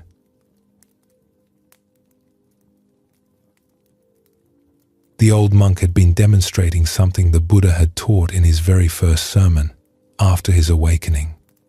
He called it the second noble truth. The cause of suffering, he said, was craving. Not the things we have, not even the pleasures we enjoy. The craving, the reaching, the trying to keep what is here or to acquire what is not yet here. This is one of the deepest claims in all of Buddhist teaching. The Buddha was not saying that life is bad. He was not saying that we should stop loving the things we love. He was saying something more specific.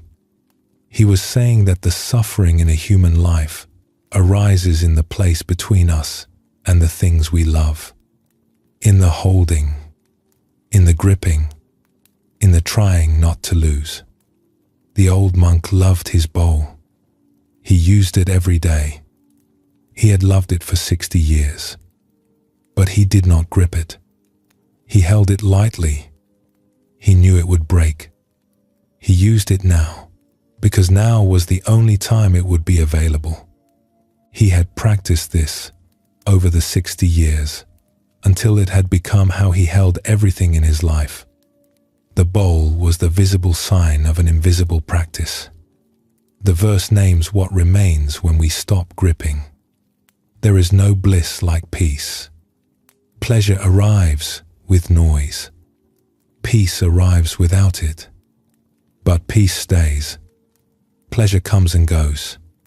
Peace remains, beneath the pleasures and beneath the difficulties, like the ground beneath the weather. The Buddha said that the path to peace was, in part, the slow loosening of the grip. We do not have to give anything up. We have to stop trying so hard to keep it. And in the loosening, what we had been chasing through all the keeping turns out to have been with us the whole time, like the ground beneath our feet, waiting to be felt. Tonight, you do not have to chase anything. The day's chasing is over. The next chase, whatever it will be, has not started yet. For these hours, between the day that ended and the day that has not yet begun, there is nothing in particular to pursue. There is no urgency in this hour. There is nothing that has to be settled before sleep. There is nothing you need to become tonight in order to be enough. This is what the verse has been pointing at all along.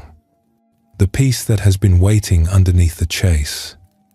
It does not arrive when we get what we want. It arrives when we stop, for a moment, wanting. And we stop wanting, sometimes, simply by lying down, by breathing, by letting the day be the day and the night be the night, and not asking anything else of either. There is no bliss like peace. The peace is in this room, in this bed, in the slow breath in and out. It does not have to be acquired. It does not have to be deserved. It is here, the way the dark is here, the way the night is here, the way you are here. Already. Settle here for a moment. There is nowhere to go from here. When you are ready, we will continue.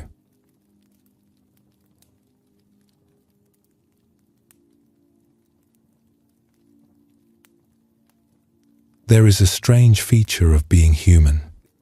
We spend much of our lives looking for things we already have. We look for peace far from where we are sitting. We look for happiness in the direction of something that has not yet arrived. We look for wisdom in books we have not yet read, in teachers we have not yet met, in places we have not yet been. And meanwhile, the thing we have been looking for has often been with us all along, in the room where we already were, in the body we already had, simply waiting to be noticed. The verse we are sitting with tonight is about this. It belongs to the same chapter on happiness in the Dhammapada. It uses an old and beautiful image, the image of an inner nectar or an inner spring that has been flowing in us our whole lives, regardless of whether we have known to drink from it. In this part of the chapter, the Buddha is no longer naming what gets in the way. He is naming what is on the other side. The verse, in these few lines, simply describes what becomes available when the searching ends.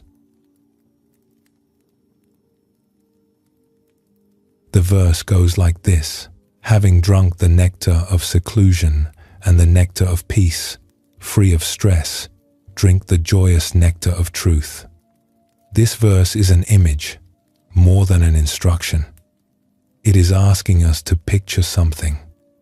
A person who has been drinking for a long time from 3 different inner sources: the nectar of seclusion, the nectar of peace, the nectar of truth. Each of these is a kind of inner spring. They are not in books, in teachers, or in places we travel to. They are in us, already, waiting to be drunk from. The first nectar is seclusion. This is not the seclusion of a hermit exactly. It is the seclusion of being able to be alone with oneself, in stillness, without needing to fill the silence. Most of us have not learned how to do this well. We fill the silence quickly. We reach for our phones. We turn on music. We make plans for the evening. We are uncomfortable in our own company, sometimes for our entire lives. The verse names what becomes available when we are not. A kind of nectar, a sweet stillness that lives inside us, accessible only when we stop reaching outward. The second nectar is peace. This is the peace we sat with in the last verse. The peace that does not need to be acquired. The peace that is what is left when the wanting subsides. The verse calls it a nectar because it is sweet, not bland, not empty. Sweet in a way that pleasure is not, because it stays. The third nectar is truth, sometimes translated as the Dhamma, the teaching, the way things actually are. This is the nectar of seeing clearly, of understanding finally what is going on in our own minds, what is going on in the lives around us, what is going on in the rising and falling of a single day. There is joy in this seeing. The Buddha was clear about that. He did not teach that the truth was difficult and grim. He taught that the truth was joyous, because it freed us. These 3 nectars, the verse implies, are connected. They flow into each other. Solitude leads to peace. Peace leads to clarity. Clarity, in turn, deepens the solitude and the peace. The three are not separate practices. They are three sips from the same inner well.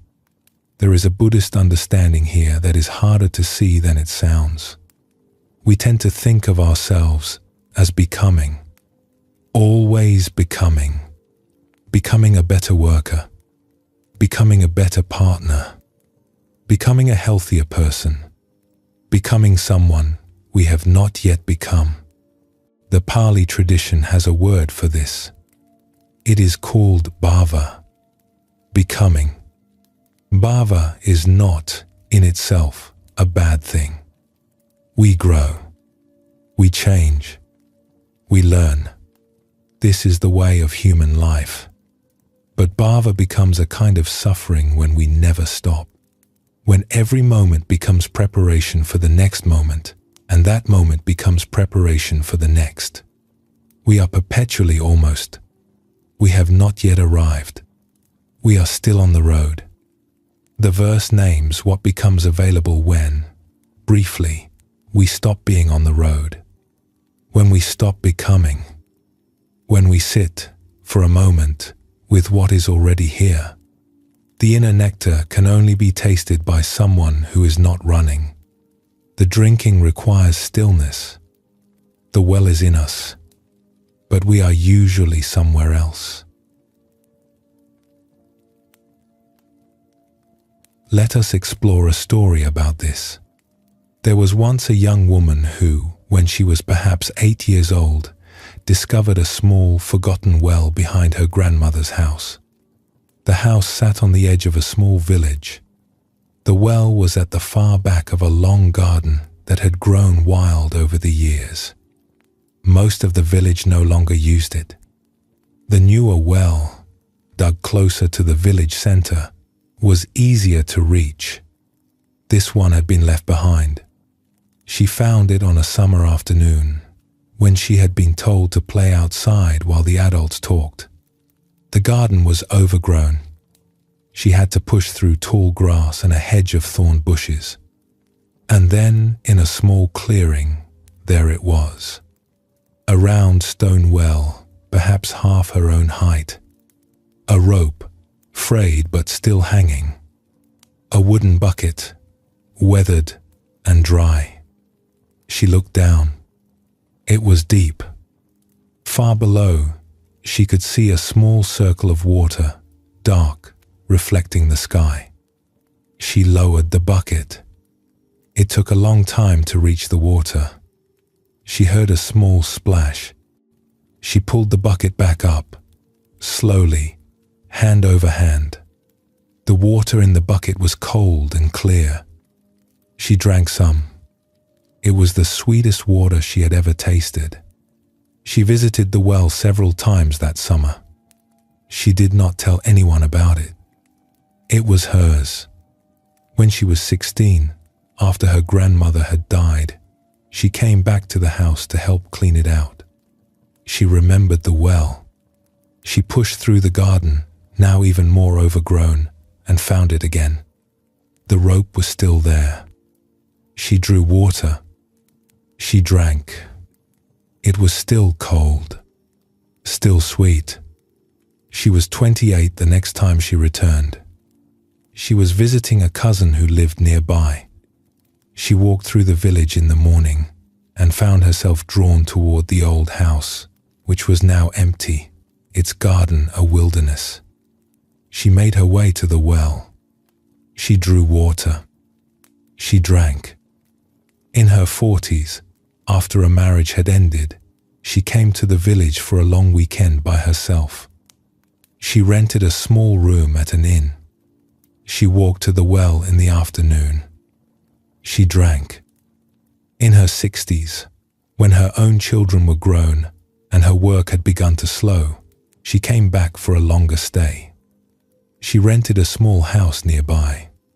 She walked to the well several times that summer. She drank. The water at each of these visits had been the same. Cold, clear, sweet. The well had been there the whole time. It had not changed. It had simply waited, deep in the ground, drawing from whatever underground source had been feeding it for centuries. One late afternoon, in her 70s, she sat down on the stones beside the well. She had drunk. The bucket was beside her. The light through the trees was the light she remembered from being 8. The sound of the wind through the leaves was the sound she remembered from being 8. She thought, sitting there, that she had been visiting this well her whole life.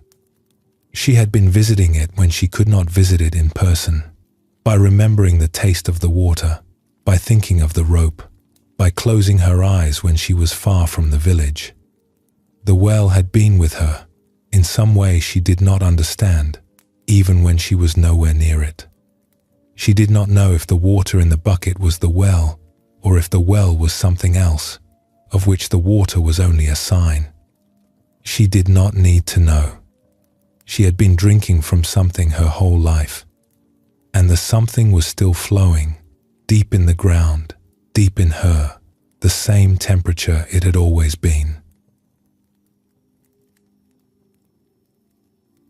The well in the story is doing something the verse points at. It is an image of something the Buddhist tradition has been describing for a long time. The image of an inner source. A spring that does not require us to maintain it. A flow that has been there since before we knew to look. In the Pali tradition, there is an idea that the deepest part of us is not something we build. It is something we uncover. We do not become wise in the way we become a doctor or a teacher, by accumulating credentials. We become wise by stopping the noise long enough to find the wisdom that was in us before we started. The young woman in the story had not invented the well. She had not put the water there or maintained it through the years. She had simply remembered, every so often, that it existed. And every time she returned, the water was the same, because the well was not depending on her for its flow. This is what the verse names by the word nectar. The Pali tradition uses the image of nectar because the inner sources are sweet. They taste good. They are not severe practices we have to force ourselves through. They are the sweetest part of being alive, available to anyone who has learned to stop, briefly, and drink. There is a way of putting this that takes a long time to understand. The well is in us. We are not, mostly, in the well. We are usually somewhere else, busy with other things, planning, worrying, trying to figure something out. The well does not mind our absence. It does not stop flowing because we are not paying attention. It is simply there, the same temperature as always, waiting. Let us explore another story. There was once a young monk who had come to study at a small forest monastery. He had been there for 2 years. He was earnest. He worked hard at his practice. He sat for many hours every day. He read the scriptures carefully. He asked his teachers many questions, but he had a small worry that he could not put down. He was afraid he was not really practicing. He saw the older monks in the monastery with their long years of training and felt that they had something he did not have. Some technique, some understanding, some way of holding themselves in their bodies that he had not yet learned. He went to one of the senior teachers, a very old monk who lived in a hut at the edge of the monastery grounds. The old monk had been there for 60 years. He sat outside his hut most afternoons, doing very little, watching the trees. The young monk approached him. He bowed. "Teacher," he said, "I have been here for 2 years. I sit, I read, I work, but I feel I am not really practicing yet." The older monks have something I do not. I want to understand what they have. I want to find the practice they have found. The old monk looked at him. What did you do this morning? He asked. The young monk thought. I rose at the first bell. I washed. I sat for an hour. I ate breakfast. I worked in the garden. I came to find you. Yes, said the old monk. That is the practice. The young monk shook his head. No, teacher, I mean the real practice. The deep practice. The one that the older monks have learned. The old monk smiled. Look at that tree, he said. He gestured to a large tree standing at the edge of the clearing. It is a tree. It is full of leaves. Birds come to eat in its branches. Animals rest in its shade. It grows. It bears fruit. It loses its leaves in autumn and grows new ones in spring. Has the tree ever stopped to ask whether it is being a proper tree? The young monk did not know what to say. The tree does not know itself, the old monk said. It does not have a separate practice of being a tree. It is simply a tree. The tree is doing its work all the time, whether it knows it or not.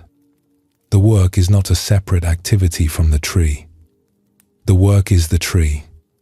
He turned back to the young monk. You have been here for 2 years. You sit. You read. You work. You ask questions. You doubt. You hope. You try. All of this is the practice. There is no other practice waiting to be discovered. You have been practicing the whole time, even when you thought you were not. The young monk was silent. The older monks, the old monk said, have not found a hidden technique. They have stopped looking for a hidden technique. They have stopped worrying about whether what they are doing counts as practice. They are practicing the way the tree is being a tree, without separation, without doubt, without a second story about whether they are doing it right. He looked at the young monk kindly. Drop the question of whether you are practicing, he said. You are practicing. You have been practicing your whole life, only you have not known it. Now you can begin to know it. That is the only difference.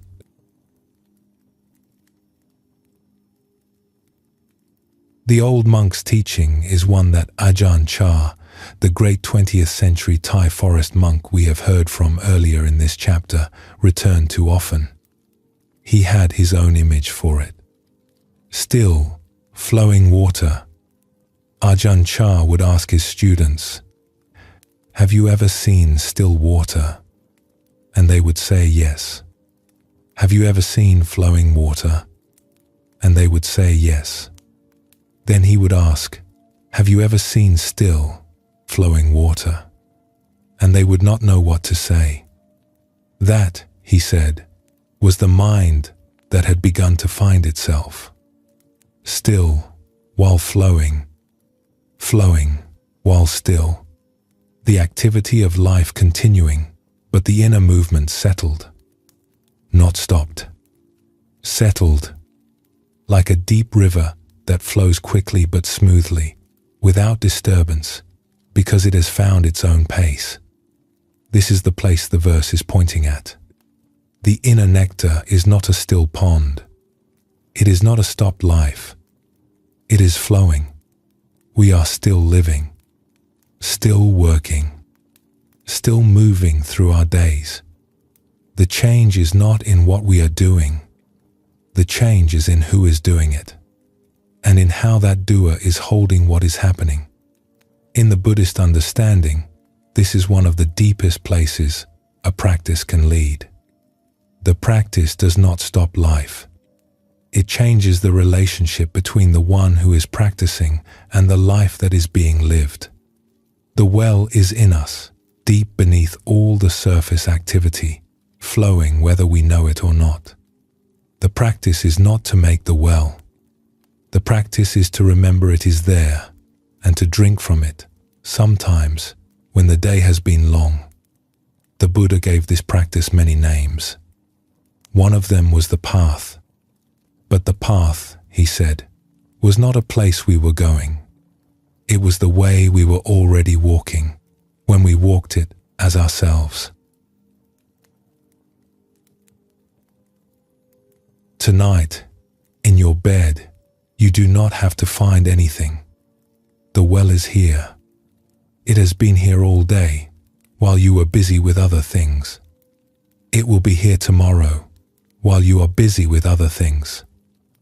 For these few hours, you can simply rest beside it.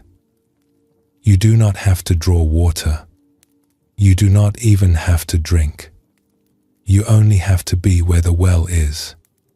And the well is exactly here, in this room, in this body, in this breath.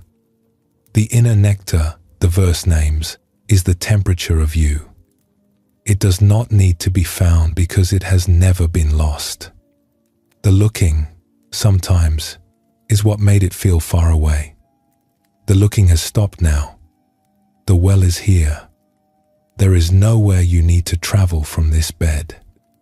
There is nothing you need to figure out. There is no practice you need to perform. The practice is happening in the slow rise and fall of the breath, in the warmth of the bed, in the listening that is happening without your effort. Stay where you are. Let the breath grow slow. There is no nectar that is not already here. When you are ready, we will continue.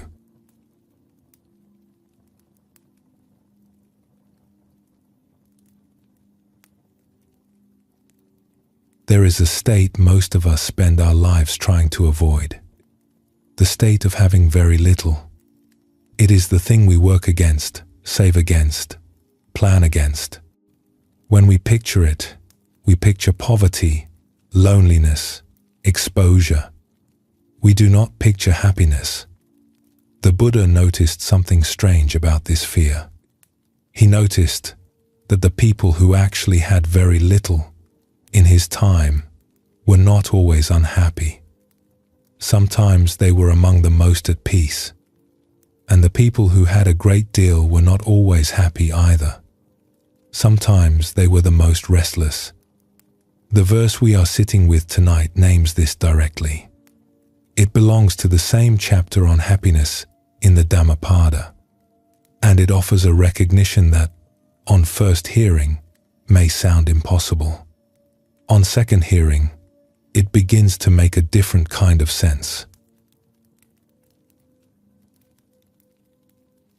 The verse goes like this: "Let us live so very happily, we who have nothing.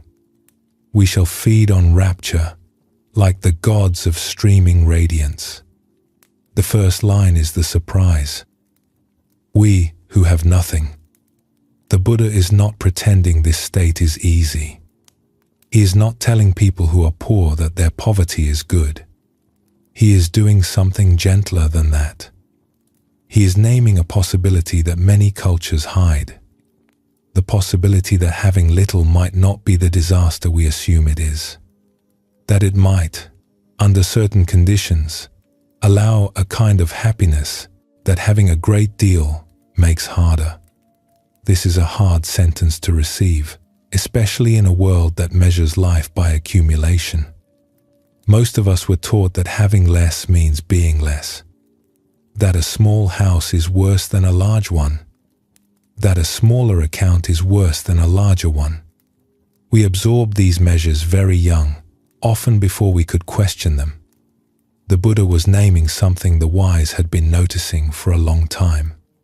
That the mind tends to confuse what it has with who it is. We acquire possessions and slowly begin to feel that we are those possessions. We lose them, and we feel that we ourselves have shrunk. But this confusion, the Buddha said, is exactly that. A confusion. The self that owns the things and the self that does not are not different selves. The things were a costume. They were never the person underneath. There is a Buddhist understanding here that runs deep. We do not just own our possessions.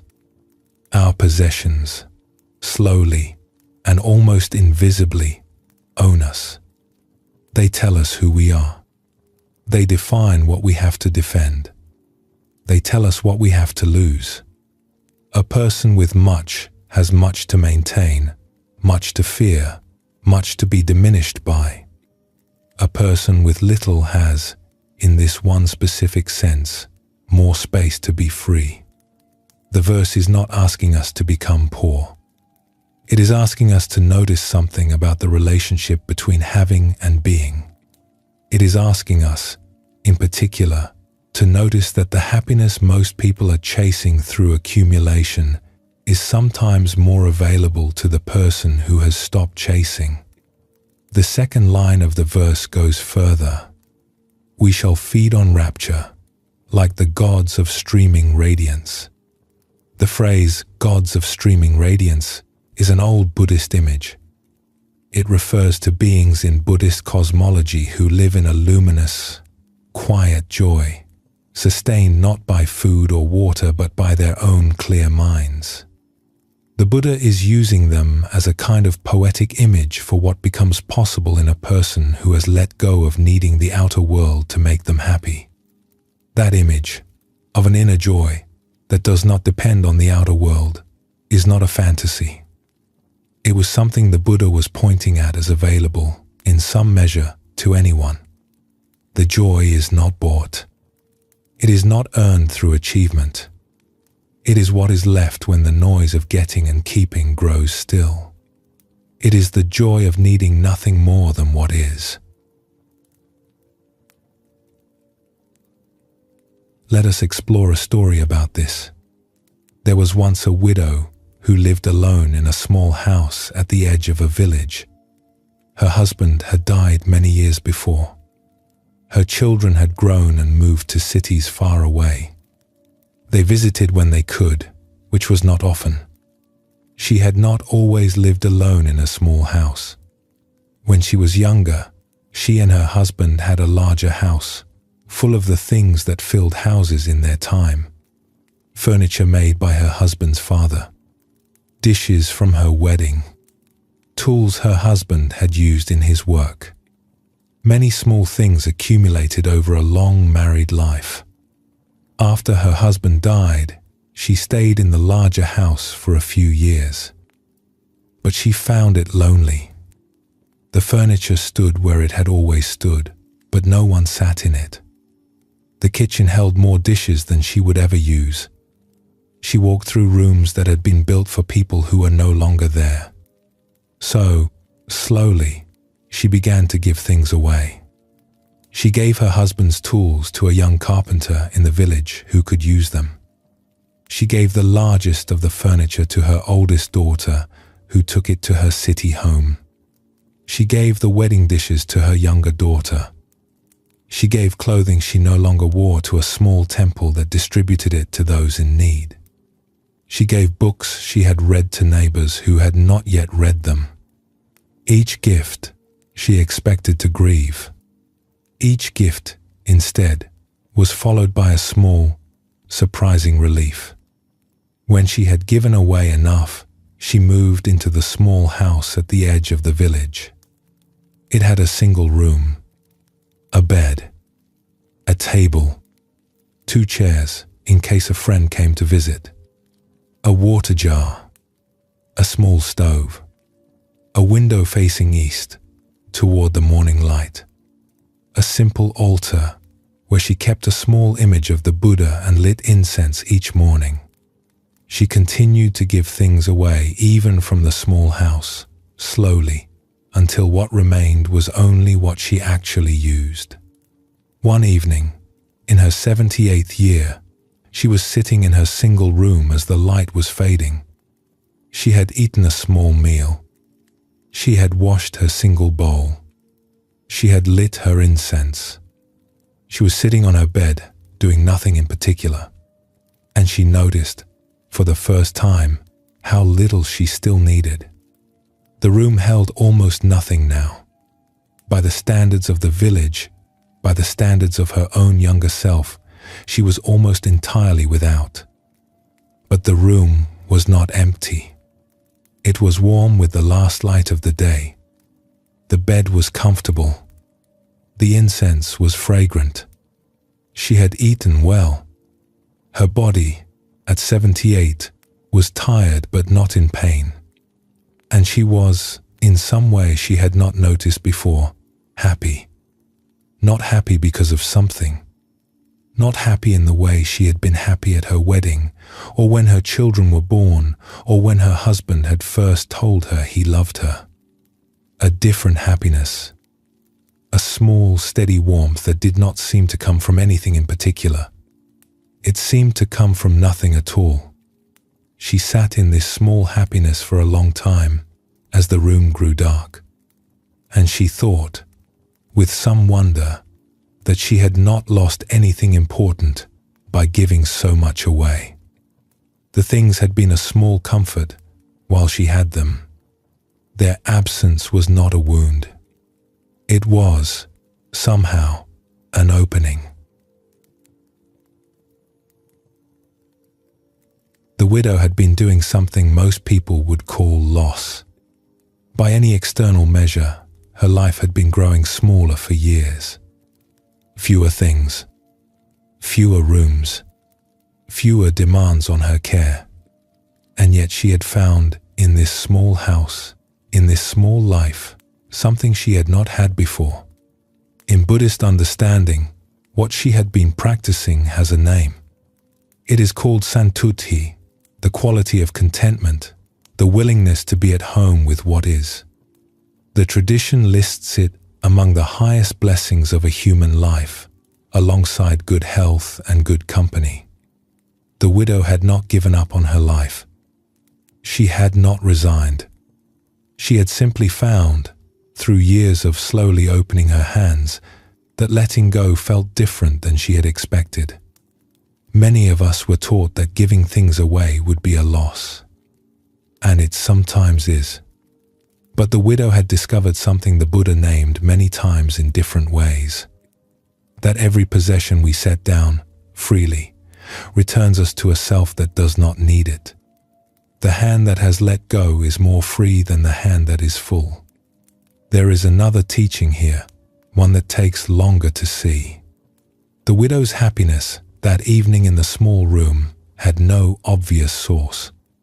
It was not happiness about something. It was simply a quality of the room itself, of the breath itself, of being alive. The Buddha said this kind of joy, the kind that does not depend on a particular cause, is a sign of a mind beginning to rest. A mind that does not need a reason to be at peace has found something the mind that needs a reason will never find. Let us explore another story.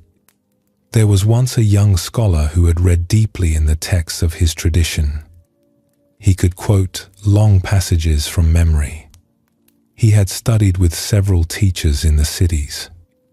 He was respected among his peers. He knew, by the age of 25, more about Buddhist teaching than most monks twice his age. But he had begun to feel that he was missing something. He could speak about peace. He could not feel it. He could explain contentment. He had never quite lived it. He had read about the joy of those who needed little, but his own life was full of needs, most of them small, most of them constant. A senior teacher he respected told him about a hermit who lived in a forest several days' walk from the city. The hermit had been there for 30 years. He had no students.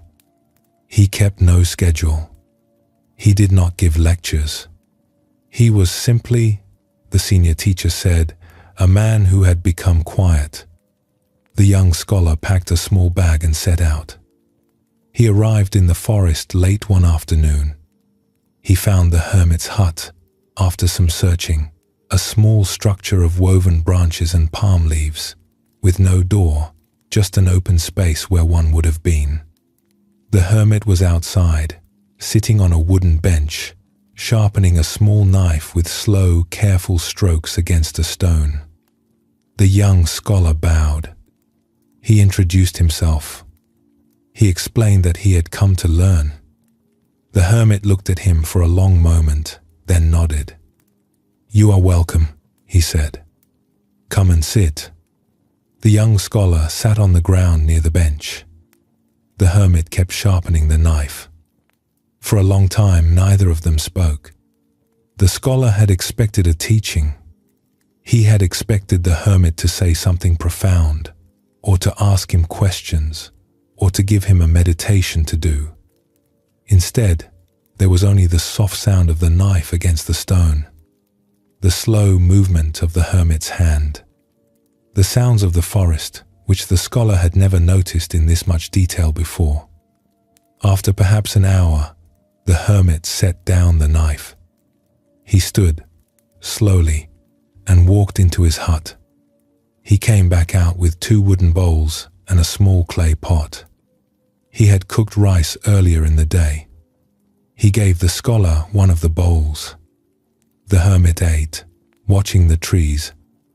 The scholar ate, watching the hermit. The rice was simple. It was also delicious. The scholar could not understand why. After the meal, the hermit washed both bowls in a small bucket of water. He set them on the bench to dry. He sat back down. The afternoon light moved through the trees. "I came for a teaching," the young scholar finally said. The hermit looked at him with mild surprise. "This is the teaching," he said. The scholar did not understand. "You are watching me," the hermit said. "I have my hut. I have my bench. I have my knife, my bowl, my rice. I have the trees. I have my breath. I am not missing anything." He paused. "When you go back to the city," he said, "you will be surrounded by many more things than I have. Books, buildings, conversations, people asking you for opinions on every matter. But notice, in those years, whether you are happier than I am. And if you are not, ask yourself what I have that you do not." The young scholar stayed 3 days. He left with no notes. He had received no teaching in any form he could write down. But on the journey home, he found that something in him had become heavier and lighter at once. Heavier because he understood, now, that the books he loved had been a kind of weight. Lighter because he understood, also, that the weight was something he could begin to set down. The hermit's teaching had no words in it, exactly. The scholar had come for a teaching. The hermit had given him a life. He had said only one short sentence that anyone could write down, and even that sentence pointed back at the life itself. This is the teaching. In the Buddhist tradition, there has always been an understanding that the deepest teachings are not transmissions of information. They are transmissions of being. A teacher who has become still inside can show a student something that no book can hold. The student receives it without quite knowing what they have received. They walk away changed. And the change comes from no specific sentence. It comes from having been in the presence of someone who is not afraid of the absence of things. The Buddha himself had once been a prince. He had grown up in a palace with every possible comfort. He had left it. He had lived for many years with very little. He spoke often, afterward, about what he had learned in the difference between those two lives. He did not say that having little was good for its own sake. He said only that the things he had thought necessary to a happy life turned out, on inspection, not to be necessary at all. This is not a teaching that asks us to give up our houses.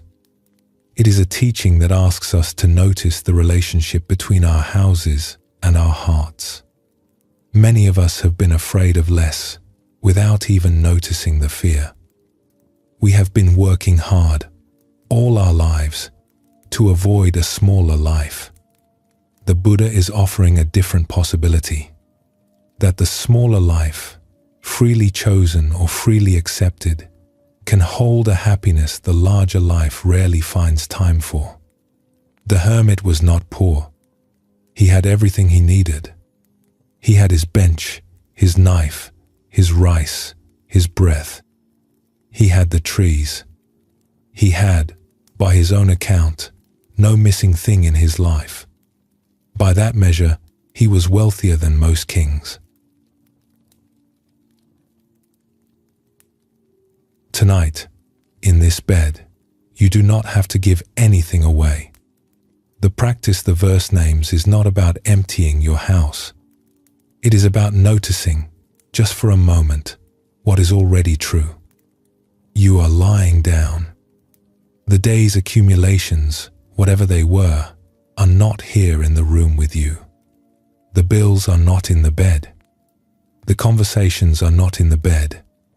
The objects you have or do not have are not in the bed. Just the body, just the breath, just the warmth of where you are.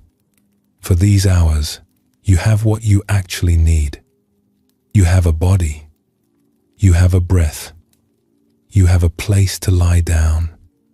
You have the dark outside the window, which has done its steady work for as long as there have been windows. This is not nothing. It is also not a lot. It is perhaps exactly what the verse is pointing at. A small, steady warmth. A life that does not need another thing to be full, right now, in this hour. You may need many things tomorrow. Many things will come asking. But tonight, in this single hour, you are already complete.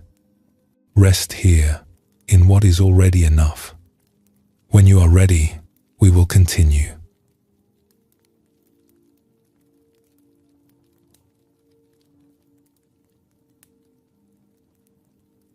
There is a memory most people carry, even if they have rarely talked about it. The memory of a single moment, somewhere in their lives, when another person looked at them and truly saw them. They did not need to say much. They simply paid attention in a particular way that the rememberer had not been paid in a long time. Sometimes this was a teacher in childhood. Sometimes a stranger on a difficult night. Sometimes a grandparent. Sometimes an unexpected person at an unexpected moment. The memory does not depend on the relationship. It depends on the quality of the attention. And the attention, when it comes, leaves a mark that lasts decades. The verse we are sitting with tonight names what that attention is and why it stays. It belongs to the same chapter on happiness in the Dhammapada. It is brief and gentle, and it points at something most of us know in our bodies before we know it in words. That being met by someone who is truly present is itself a kind of happiness. The deepest kind, maybe. The kind that lasts. The verse goes like this: happy is living with an attentive one, like meeting with your kin. The verse is small, 2 short claims. But within the 2 claims is something most people spend their lives looking for, often without naming it. The first claim is about attention, living with an attentive one. The Buddha is not saying that life with a clever person is happier than life with someone simple. He is saying something more specific. Life with someone who is paying attention is different from life with someone who is not. And the difference, the Buddha says, is happiness itself. We have all been in both kinds of company. We have all had conversations with someone who was looking at their phone, or thinking about somewhere else, or planning what they would say next. And we have all had, perhaps less often, conversations with someone who was simply with us, looking at us, listening, not preparing a response, just receiving what we were saying, or sometimes not saying. The first kind of conversation is exhausting. The second kind, even if it is short, can carry us for years. The second claim of the verse is more striking. Like meeting with your kin, the Buddha is pointing at an equivalence here. To be in the presence of an attentive person is, somehow, like meeting one's own family. Not the family one was born into, necessarily. The deeper family.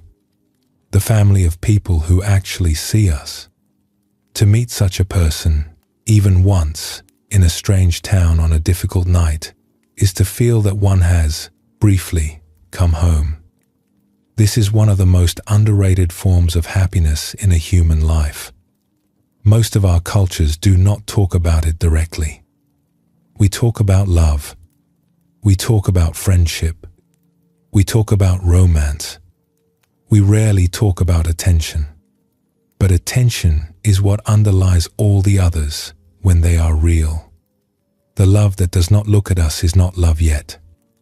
The friendship that does not see us is not friendship yet.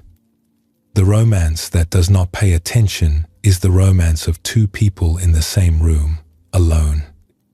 The Buddha taught that attention is one of the most important things a human being can give, and one of the rarest. Most of us, most of the time, are only partly here. We are partly thinking about earlier. We are partly thinking about later.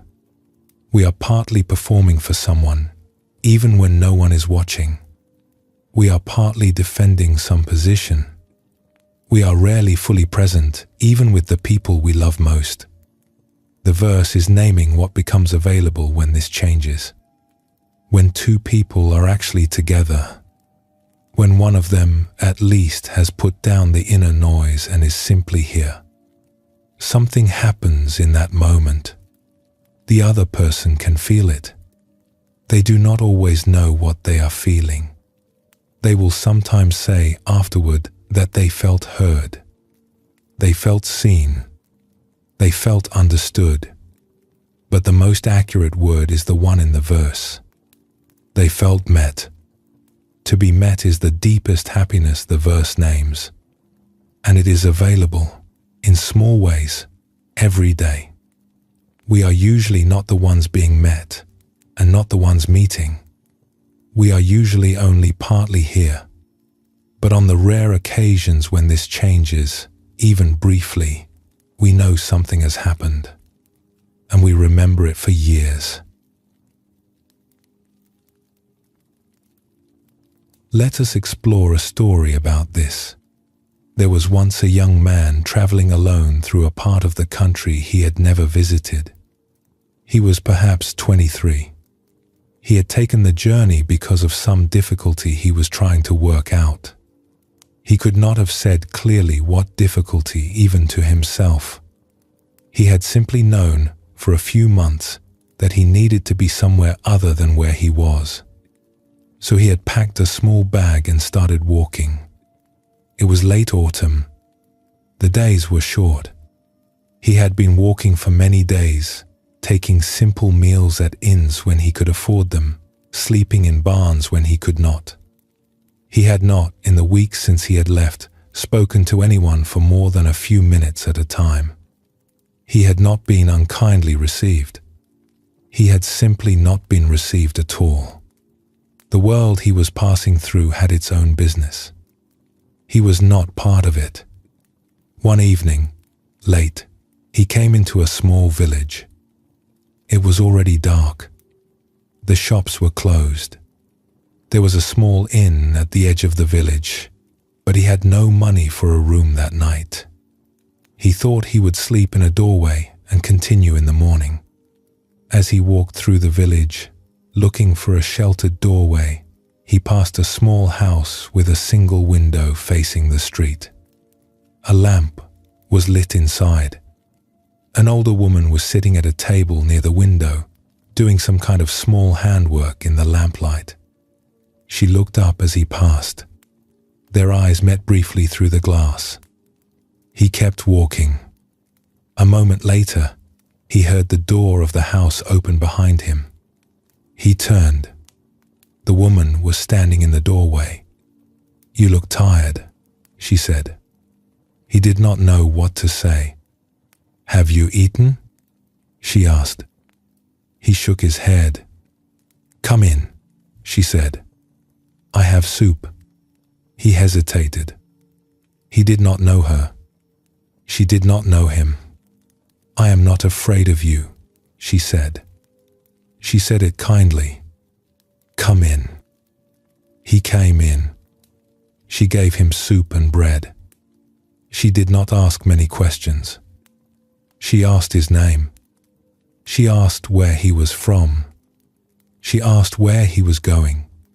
He answered, briefly. She listened. She did not interrupt or give advice. She did not seem to be in any hurry. After he had eaten, she said, "There is a small room above the kitchen. It is not much, but the bed is warm, and you would not have to sleep in a doorway tonight." He stayed the night. In the morning, she gave him breakfast. He thanked her. He asked if he could pay her something. She shook her head. He left. He did not see her again. He continued his journey.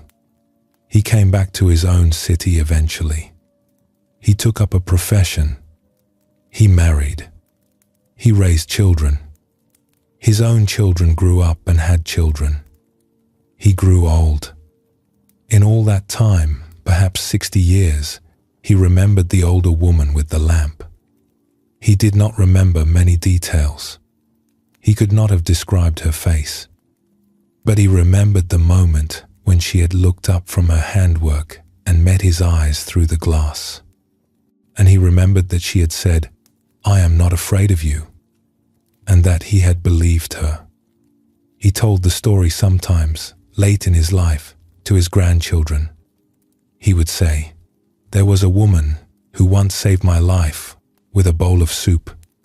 She did not know she had saved my life. I am not sure she even thought about it for an hour after I left in the morning. But she saved my life." His grandchildren did not always understand. They wanted to know what difficulty he had been in. He could not have explained it.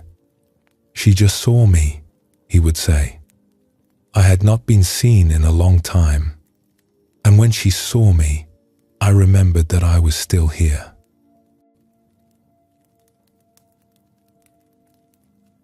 The traveler had received something that night that he would carry for the rest of his life. It was not the soup. It was not even the room above the kitchen. It was that someone, in a town he had never been to, had looked up from what she was doing and actually seen him. And in seeing him, had let him know that he was still here. There is a teaching in the Buddhist tradition about this.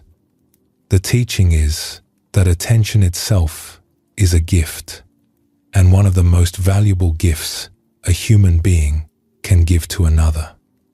The Buddha said that there were many forms of generosity. The most obvious was the giving of things: food, clothing, money. These were good and important. But there was a deeper generosity, the Buddha said, and that was the generosity of presence, of stopping, briefly, and being with another person fully, with no other agenda. This kind of generosity is rare. We do not see it advertised. We do not see it celebrated. But it is the most healing thing a human being can offer another human being. The Buddha said that to be looked at by someone who has nothing else they want from us is one of the rarest experiences in a human life. Many people, in fact, go their whole lives without it. Some receive it once or twice and remember it forever. Some are lucky enough to live with it. The woman in the story did not see herself as a teacher or as wise. She did not, by her own account, do anything remarkable. She had simply looked up. She had simply let what was true in the moment guide her. The traveler was tired. He needed soup. He needed a bed. She had soup. She had a bed. She gave them. But underneath these small acts, she had given him something larger. She had seen him, and in being seen, he had remembered that he was a person worth seeing. Let us explore another story. There was once a young monk who lived in a large monastery in a city. He had been there for 2 years. He was a junior monk. His duties were small. He swept floors. He brought firewood. He carried messages. One spring, the abbot of his monastery sent him on a small errand. There was a senior teacher who lived alone in a hut in the mountains, perhaps 3 days' walk from the city. The abbot wanted to send him a message. The young monk was given a small wooden box containing a letter and was told to take it to the senior teacher and wait for any response. The young monk had never traveled alone before. He had heard of the senior teacher. The man was famous in their tradition. He had taught in many monasteries before retiring to the mountain. Now he taught only the few students who walked all the way to find him. The young monk left the next morning. The walk was difficult. The road through the mountains was narrow and steep. He carried his bag and the small box. He slept 2 nights in the open. By the 3rd afternoon, he was tired and dirty. He had been imagining, for 3 days, what the senior teacher would be like. He had been hoping he would be allowed to ask 1 or 2 questions before he had to walk back. He had prepared the questions in his head. He arrived at the hut in the late afternoon. The hut was small. The garden around it was carefully kept, with vegetables in neat rows. An old man in worn robes was kneeling in the dirt, pulling weeds. He had not noticed the young monk yet. The young monk stopped at the edge of the garden. He waited. The old monk noticed him. He looked up. When he looked up, something happened that the young monk could not have predicted. The old man's eyes were entirely on him, entirely there, with no thought of being anywhere else, no planning, no assessment, just attention, a full looking, the way a child sometimes looks at the world before they have learned to do other things. The young monk felt, in that moment, that he had been seen for the first time in many years. He had not realized how seldom this happened. The old monk stood up, slowly. He brushed the dirt from his hands. "You have walked a long way," he said. "Come and sit." The young monk came forward. He sat on a small bench near the door of the hut. The old monk went inside, came back with a cup of water. He handed the cup to the young monk and sat down beside him. "How was the road?" he asked. "It was steep," the young monk said. "Yes, it is always steep." They sat together for a long time without speaking. The afternoon light moved across the garden. The young monk drank his water. Eventually he remembered the box. "Teacher," he said, "I have brought a message from the abbot of my monastery." He handed the box to the old monk. The old monk opened it, took out the letter, read it slowly. He set the letter down on the bench beside him. "Thank you," he said. "Tell the abbot I will write a reply tonight. You can take it with you in the morning." The young monk had brought his prepared questions. He could not remember them now. They seemed less important than they had been an hour ago. "Teacher," he said, "may I ask you something?" The old monk looked at him. "Of course. How can I learn to be like you?" The old monk smiled. He was quiet for a moment. "You have already learned what I have," he said. "When I looked up from my weeding, you knew, in that moment, what I do. There is no other teaching." The young monk did not understand at first. He stayed 3 days at the hut, helping with small chores, eating simple meals, sleeping in a corner of the hut. The old monk wrote his reply and handed it to him on the 3rd morning. The young monk walked back to the city. He carried the reply to the abbot. He continued his small duties. He swept floors. He brought firewood. He carried messages.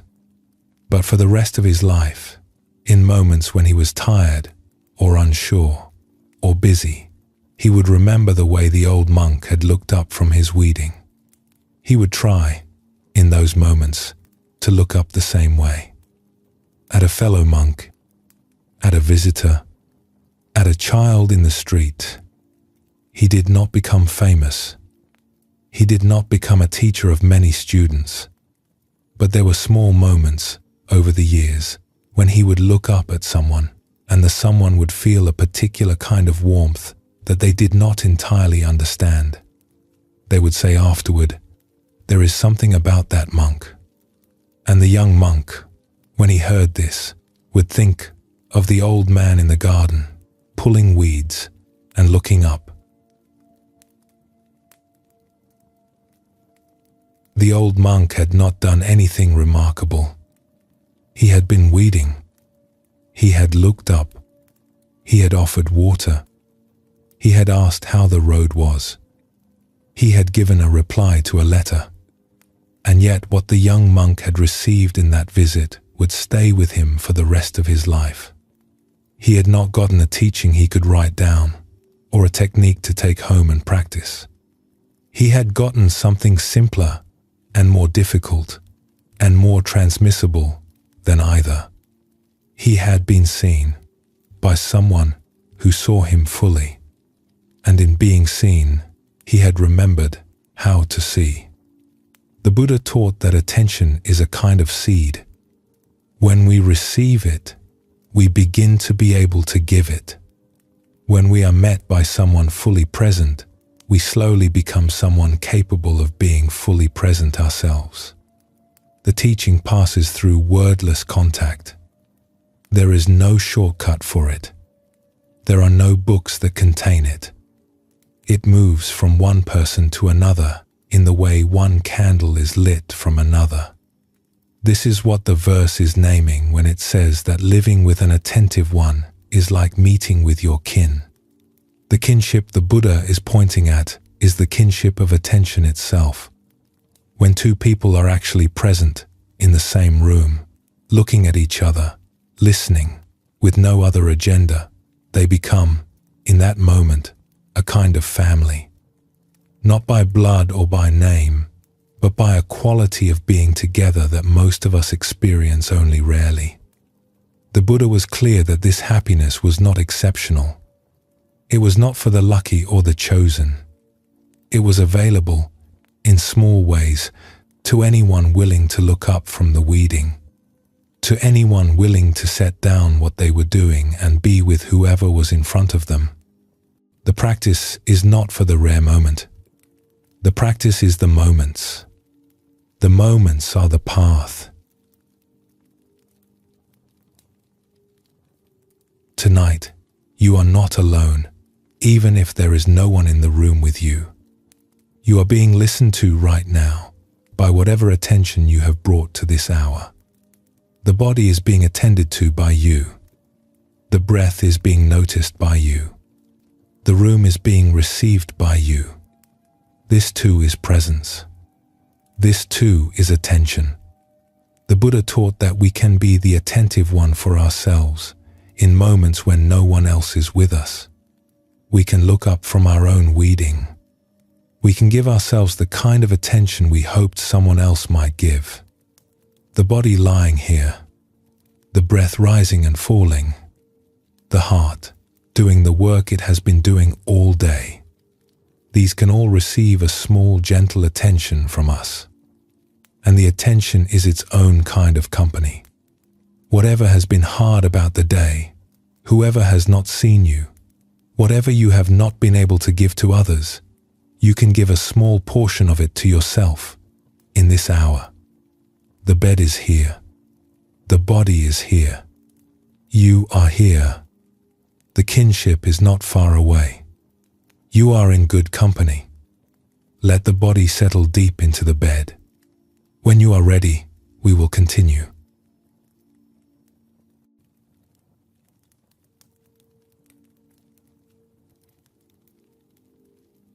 The chapter is finished. 12 verses from the Buddha. 8 that we sat with through the night. Each one a small window into the central insight he wanted to leave us with. That happiness was here the whole time. That we have less to chase than we think. That the peace we have been pursuing through having more, doing more, becoming more, was sitting inside us all along, waiting to be noticed. Let us gather, briefly, what the chapter has said. The Buddha said that health is the ultimate blessing, that contentment is the ultimate wealth, that trust is the ultimate family, that the highest peace is the ultimate happiness. 4 small claims that name what most of us spend our lives trying to reach by other means. He said we could live content even among those who want too much, that the comparing was a habit, not a feature of who we are, that it could be set down. He said we could live with love even among those caught in anger, that we did not have to become a mirror to whatever was thrown at us, that the heart could stay the temperature we had chosen. He said there was no bliss like peace, that every pleasure we had pursued, when we looked back honestly, had been a search for peace. That peace had been the destination all along. He pointed us toward an inner nectar, an inner spring that has been flowing in us our whole lives, regardless of whether we knew to drink from it. He named the strange happiness of those who have stopped depending on what they own to tell them who they are. He named the deep happiness of being met by an attentive person, like meeting one's kin, even briefly, even once. And he said that the peaceful sleep, at ease, having left victory and defeat behind, was available to anyone who had stopped carrying the day's contests into the night. Imagine, for a moment, an old woman at the end of an ordinary day. She is sitting in her kitchen. She has made tea. The fire is warm. The chair fits her body. A friend will visit in the morning. She has nothing in particular to chase. She has forgiven, mostly, those who hurt her years ago. She has put down most of the contests that once kept her awake. The room is small. The light is dim. She is alone and not lonely. She does not call any of this happiness. She does not need to. She is simply sitting, breathing, drinking her tea, while the dark settles around the house. She did not become this way all at once. The peace she is sitting inside took many decades to build, and she did not always know she was building it. There were years when she chased things she did not need. There were years when she compared herself to others and felt smaller. There were years when she carried old contests into the night and could not sleep. She lived through all of them. She She did not arrive at this kitchen by being unusually wise. She arrived by living long enough to notice what was true, and then, slowly, by letting the noticing become the practice. The chapter is full of small recognitions, but underneath them all is one simple invitation. To notice what is already here, before we acquire anything more. To notice the body that is doing the work of being alive. To notice the breath that has been with us since the first morning we ever opened our eyes. To notice the warmth in the bed, the dark in the room, the small, steady ground of being who we are, in this hour, with whatever has been given to us. The Buddha was not asking us to become something we are not. He was asking us to notice what we already are, in the rare moments when the wanting subsides. The chapter has been many ways of saying the same thing. The happiness is closer than you think. The peace is already here. The body lying down right now is doing the work it has always done. The breath rising and falling is the breath that has been with you all your life. The room is the room. The night is the night. There is nothing more to be acquired tonight. There is nothing more to be earned.